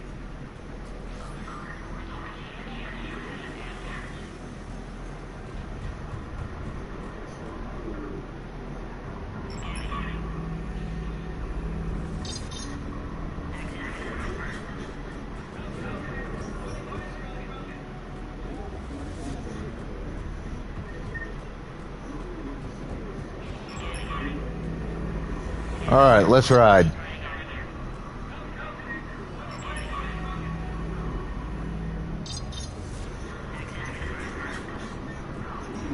Dr. Saunders says there is a right true. Servers informed of its presence.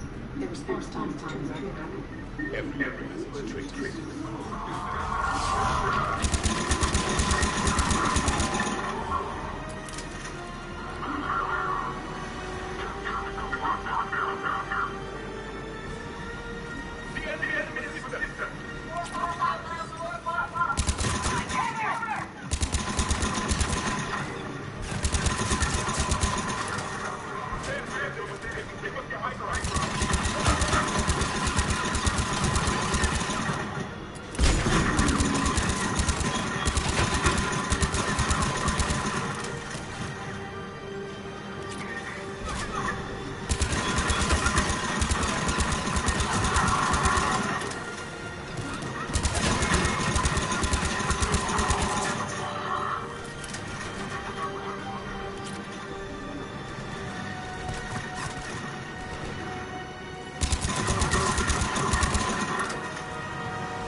Assholes. They shoot at me from behind, you dumb fucks.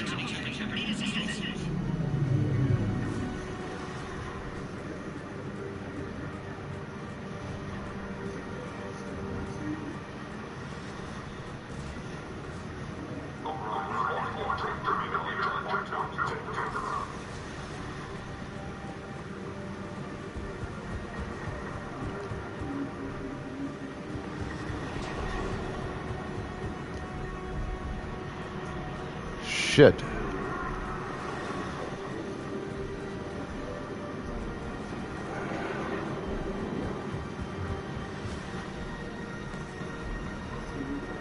Alright, so now I gotta figure out how I get up that way.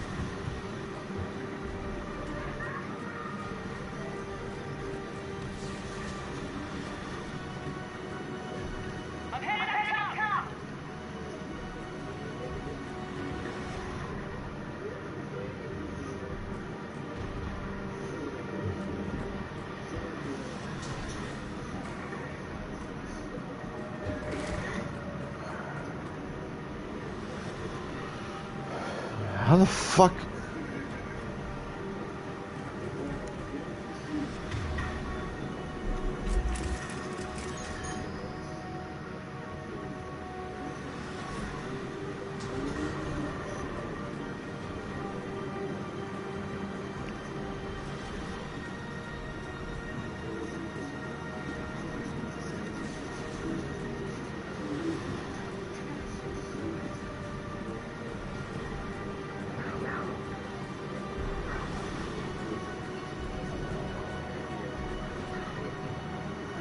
Alright, that's not gonna do it.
Just the landing.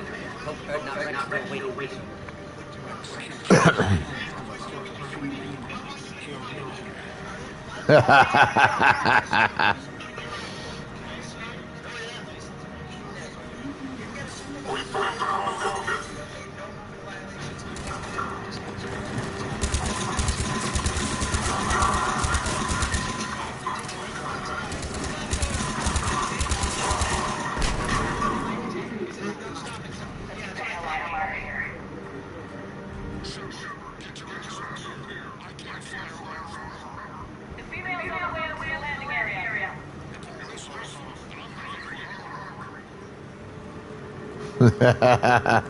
I'll take that honorary Krogan status, Rex.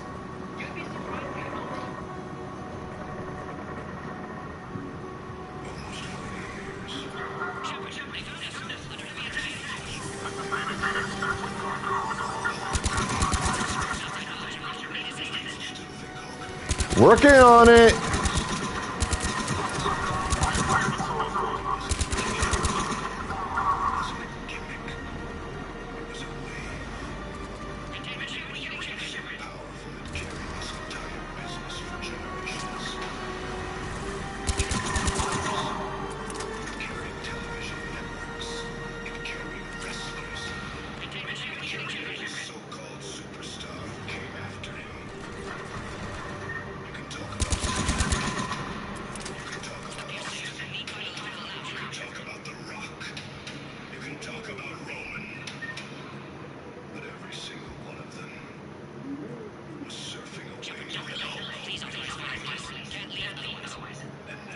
Shepard, we must authorize the Hollister is gone. Pod then transferred to the area. For the first time in history, the wave has flattened. The man who made the tradition of wrestling larger than life is gone. And with him, the fans stop believing. The wrestlers stop respecting his voice. The company stopped honoring the legend they wanted. They told us to forget. They told us Hulkamania was just history. I refuse. They took kings. They took queens. They took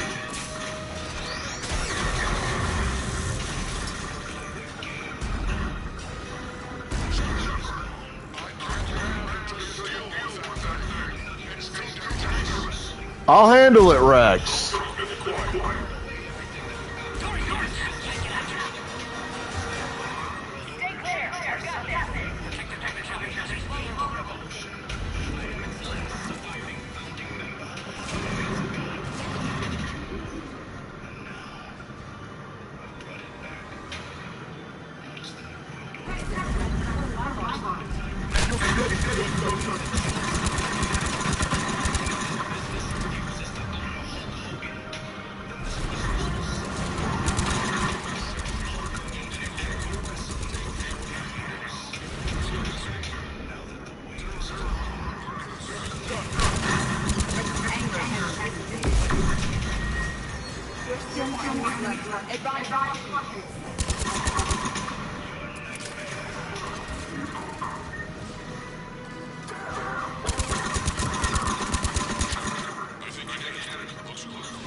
And now the genophage can be cured within the Krogan.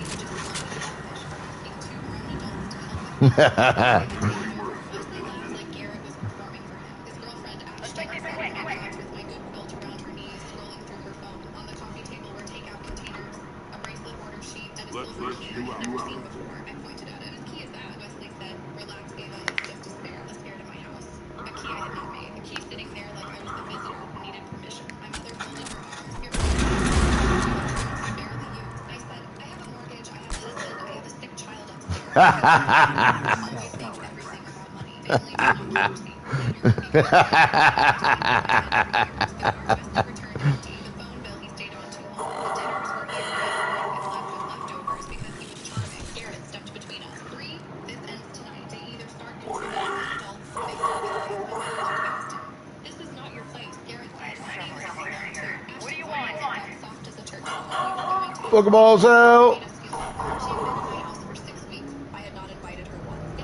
And it's time for me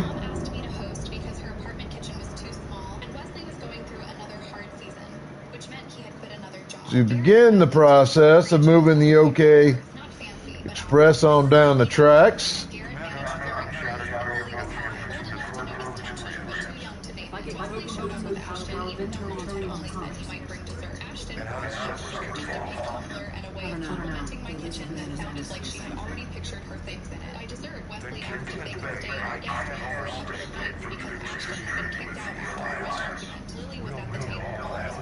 See who's next.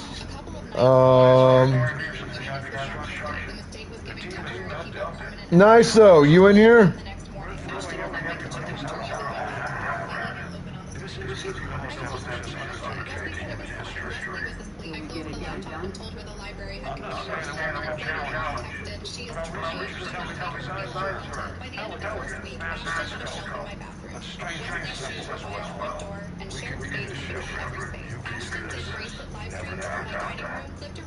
No, sir.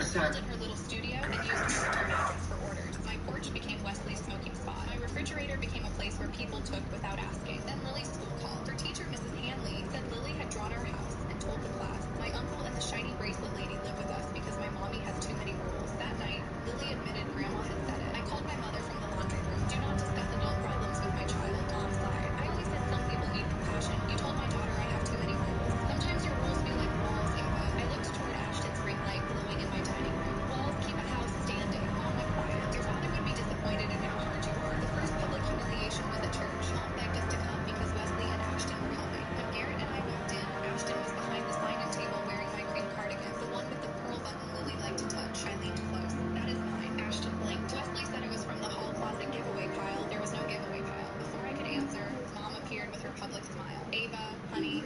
You have the female cure for the rest of your people can wait.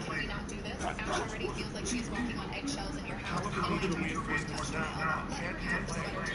Unless every appropriate gets to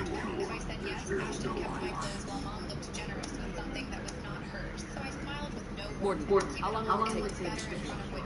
Need to synthesize base antigen from female. Also requires some healthy male tissue. We'll need more samples. Acceptable. We'll need you to remain aboard normal for procedure. So the food's got better.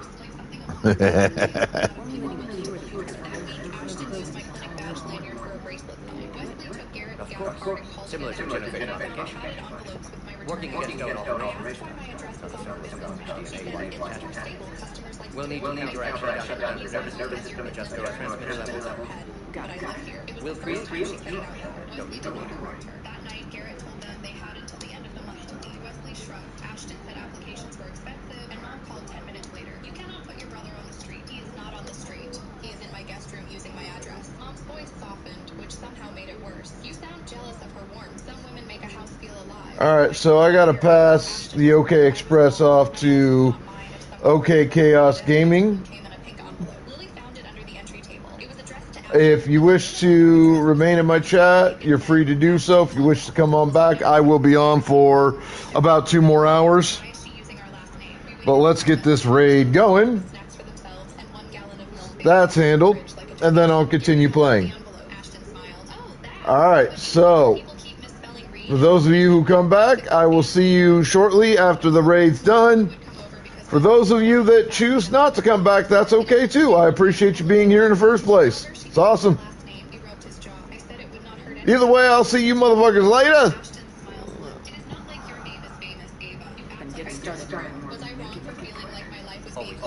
We'll be in medbay. Females name unknown. Normandy, human mythology, suggested new perspective. Surprising. I stopped arguing and started checking. The post office told me mail could complicate residency if someone was staying there. That was made me sit on the edge of Lily's bed. The next day, after Wesley and Ashton left with Mom for dinner, I went into the guest room. I did not dig through drawers. I looked at what was sitting in plain sight. On the dresser was a folder from an apartment. Ashton had listed her address as current residence, me as landlord, rent as 0, what is and her reason for moving as family. There was also a community assistance form listing herself, Wesley, me, Garrett, and Lily. I had never seen. I took pictures. She put Lily on a form? Yes. For what? I do not know yet. I called the community center from the parking lot. A coordinator named Maribel said she could not discuss another person's file, but if my child had been listed without permission, I should I have, in just a little bit I've played today, I have nearly doubled my war strength. She turned her monitor away and went still. Mrs. Caldwell, she said, I cannot release private details, but I can tell you your concern is valid. Valid. One word, and I almost cried in a plastic chair under fluorescent light. She slid a blank incident statement. I'm halfway to my minimum strength requirement. For your child or address to be used. My hand shook because it had taken a stranger with a pen cup to make me admit this. You said one of your ships had gone wrong. That evening, my Aunt Connie posted online that some daughters forget who raised them once they get a house with a nice door. Wesley commented with a sad face. Ashton shared it and wrote, praying for peace while we search for a safe place. The Mission Church commented hard. One wrote, shame on anyone who makes family feel unsafe. Unsafe. In my house, Garrett wanted to comment. I told him not to. They are making you look cruel. He said, they must complete their original mission. It's a matter of galactic peace. What aren't you telling me, Primarch?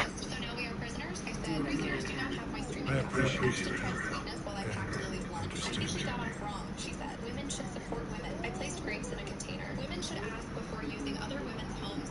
I understand the difficult times, but Earth can't survive. She leaned closer. Be careful of yourself. I think you were unstable about this. Garrett stood in the doorway. It heard every word. Ashton turned and changed her face so fast it scared me. I did not mean it like that. Garrett said, pack. Wesley came out. Nobody is packing. Garrett pointed at the door. End of the mark. No extensions. Wesley looked at me and said the coldest line of the whole test. Ava finally got a man to make her feel important. Garrett stepped close enough that Wesley backed into his house. Say one more thing about my wife. Mom arrived within 20 minutes. Furious. You threatened your brother? Garrett said, I told him not to insult Ava. Mom looked at me. You have poisoned this house. I pulled the pink envelope from the drawer and placed it on the table. She is using our last name. She listed our child on paperwork. She is calling herself unsafe online while telling me people think I am unstable. Mom barely looked at the envelope. You always collect little things to make people look bad. That sentence was hard. I have been trained since childhood to treat proof like pettiness. If the proof made Wesley look bad, the hard proof came from Richard because Ashton had used my laptop that first day. Oh, the OK one? Saved under my browser profile. I found a confirmation email while searching for the Lee's School newsletter. I almost deleted it. Then I saw the file name. Caldwell Lee's letter arrived. I opened the print history. I could not see the full document, but the thumbnail showed our address, my name, and the words temporary rental agreement. Garrett and I drove to the library after dinner. The supervisor, Dana, checked my ID and the print log. She could not give me the document,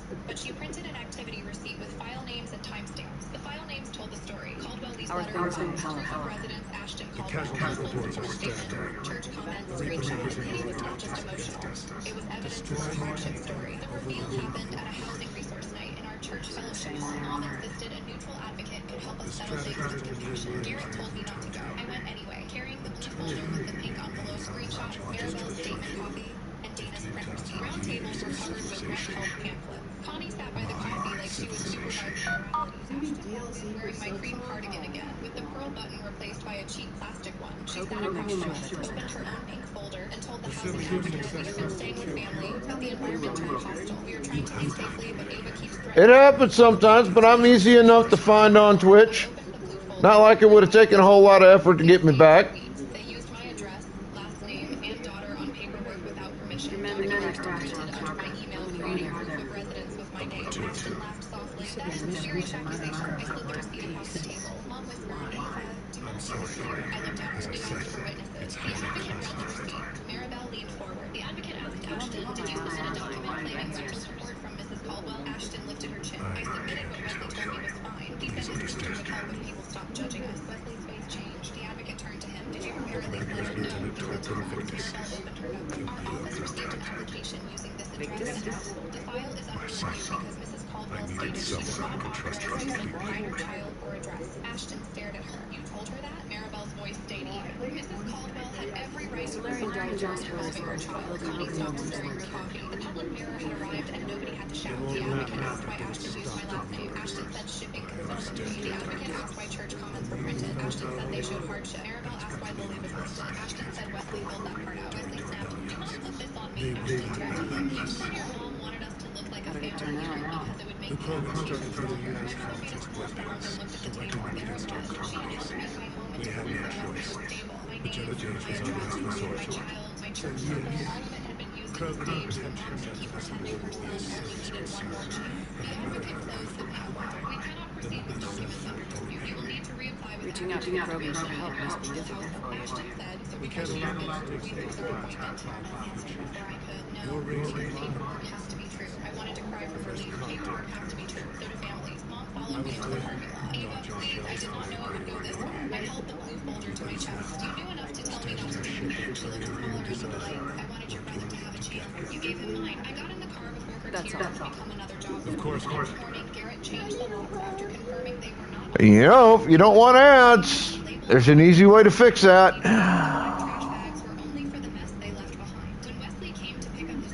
And it's always appreciated, but never required.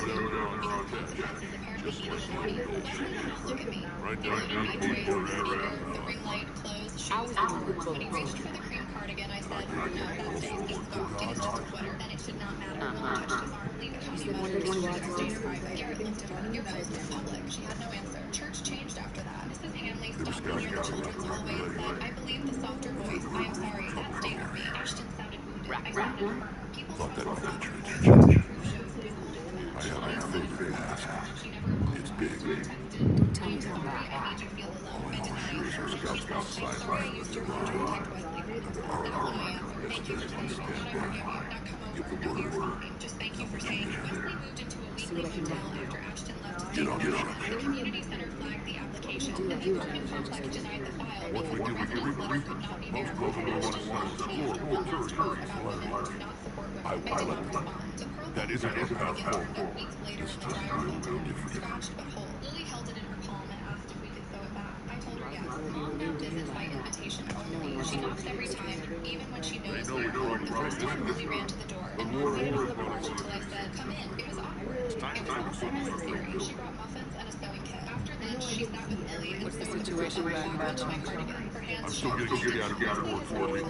Maybe he never will. I miss the brother who made me laugh in the backseat on long drives, but I do not miss the man who thought my home was something he could rename until it served him. Ashton was not the whole storm. She was the opposite. Lily opened it. My mother kept telling me rain was good for the house. Now there is no keyhole by the door. There is one hookup by the pantry with our keys and only our keys hanging Our there. females don't like black Filed with our mortgage papers, not because I want to live inside it, but because I want the for the future version of me who might be pressured to forget. The dining table still has a shiny crescent where bracelet glue dried near Lily's feet. I run my thumb over it sometimes and finish the smile. It reminds me that kindness without a boundary becomes an invitation for someone else to write their name on your life. Last night, Lily fell asleep on the couch with her coloring book open. Garrett carried her upstairs, and I stood in the kitchen looking at the front door. Lily's newest drawing. Let's see. Showing her little house under a yellow But they've been trouble with the rat. They were all but extinct. The last queen promised to disappear forever and be destroyed.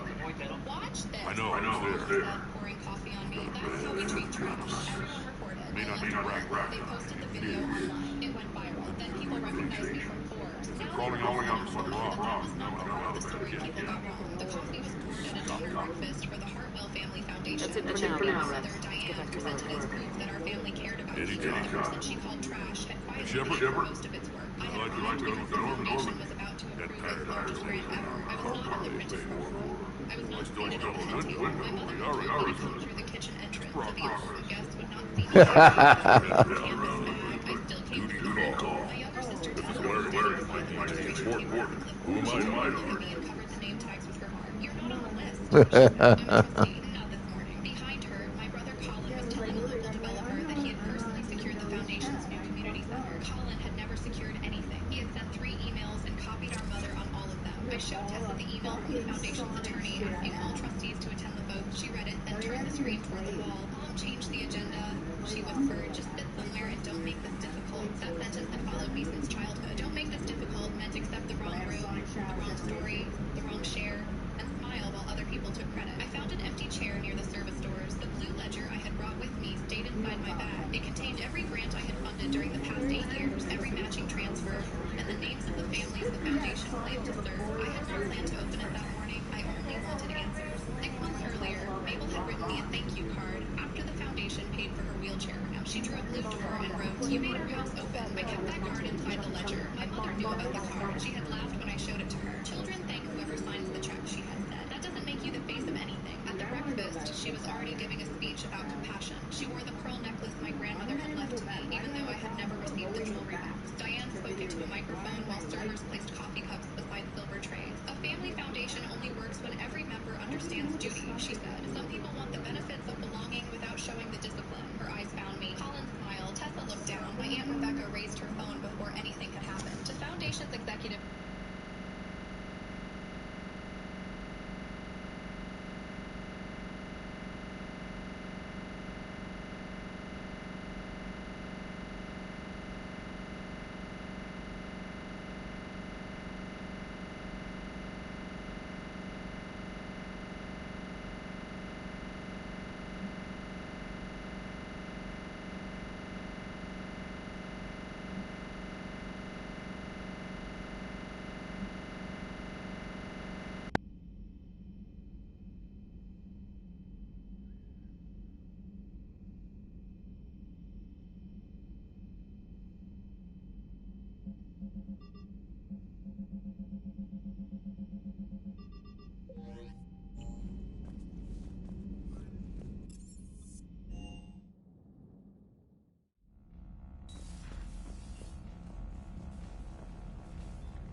okay, Karen? I wouldn't wish a collector abduction on my worst enemy. But it's behind me now. I'm fine. But it makes me think of Earth and all the other Reaper-occupied worlds. What are the Reapers doing to the people who live on all those worlds? As we sit here, enjoying our coffee. How many souls are in agony this very moment? Millions? Billions? Go, Greg. I lied. I'm not fine. Everything okay in the medbay? Yes, Morden would just like some space to work with Eve. He kicked you out? Oh no, I just felt I was getting in his way. I'll return when I'm needed. Hello, Commander. Hello, Commander. Commander.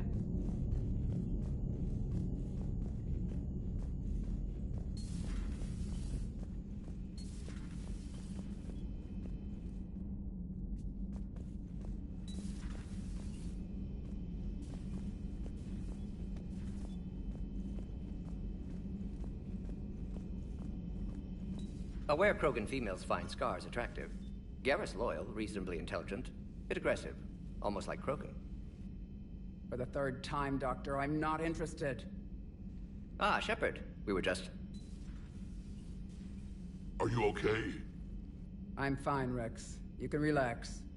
Can't be too careful, or put any faith in Solarian doctors. This one is different. Is he? What's that? Simple blood test. What kind? Kind that ends the genophage. Shepard, please. Distraction's counterproductive, also affecting comfort of patient.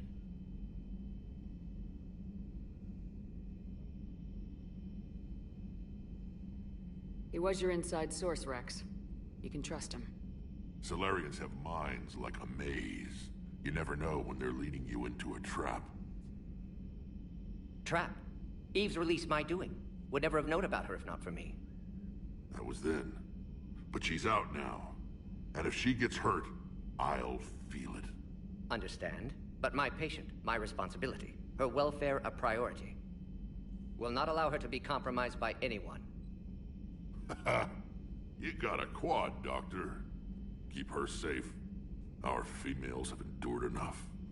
Don't forget, still need your tissue sample. I'll be back. Common phobia. Fear of needles. Or Solarian doctors. Now have work to do. Prefer females of the species. Maybe with an inhibitor. No. Entire catalyzing process would fail. Severe neurological damage. Never mind. What are you talking about? Method to extract functional cure without killing you. Many variables. Your immune system compromised. Considering options. And you have to do it out loud?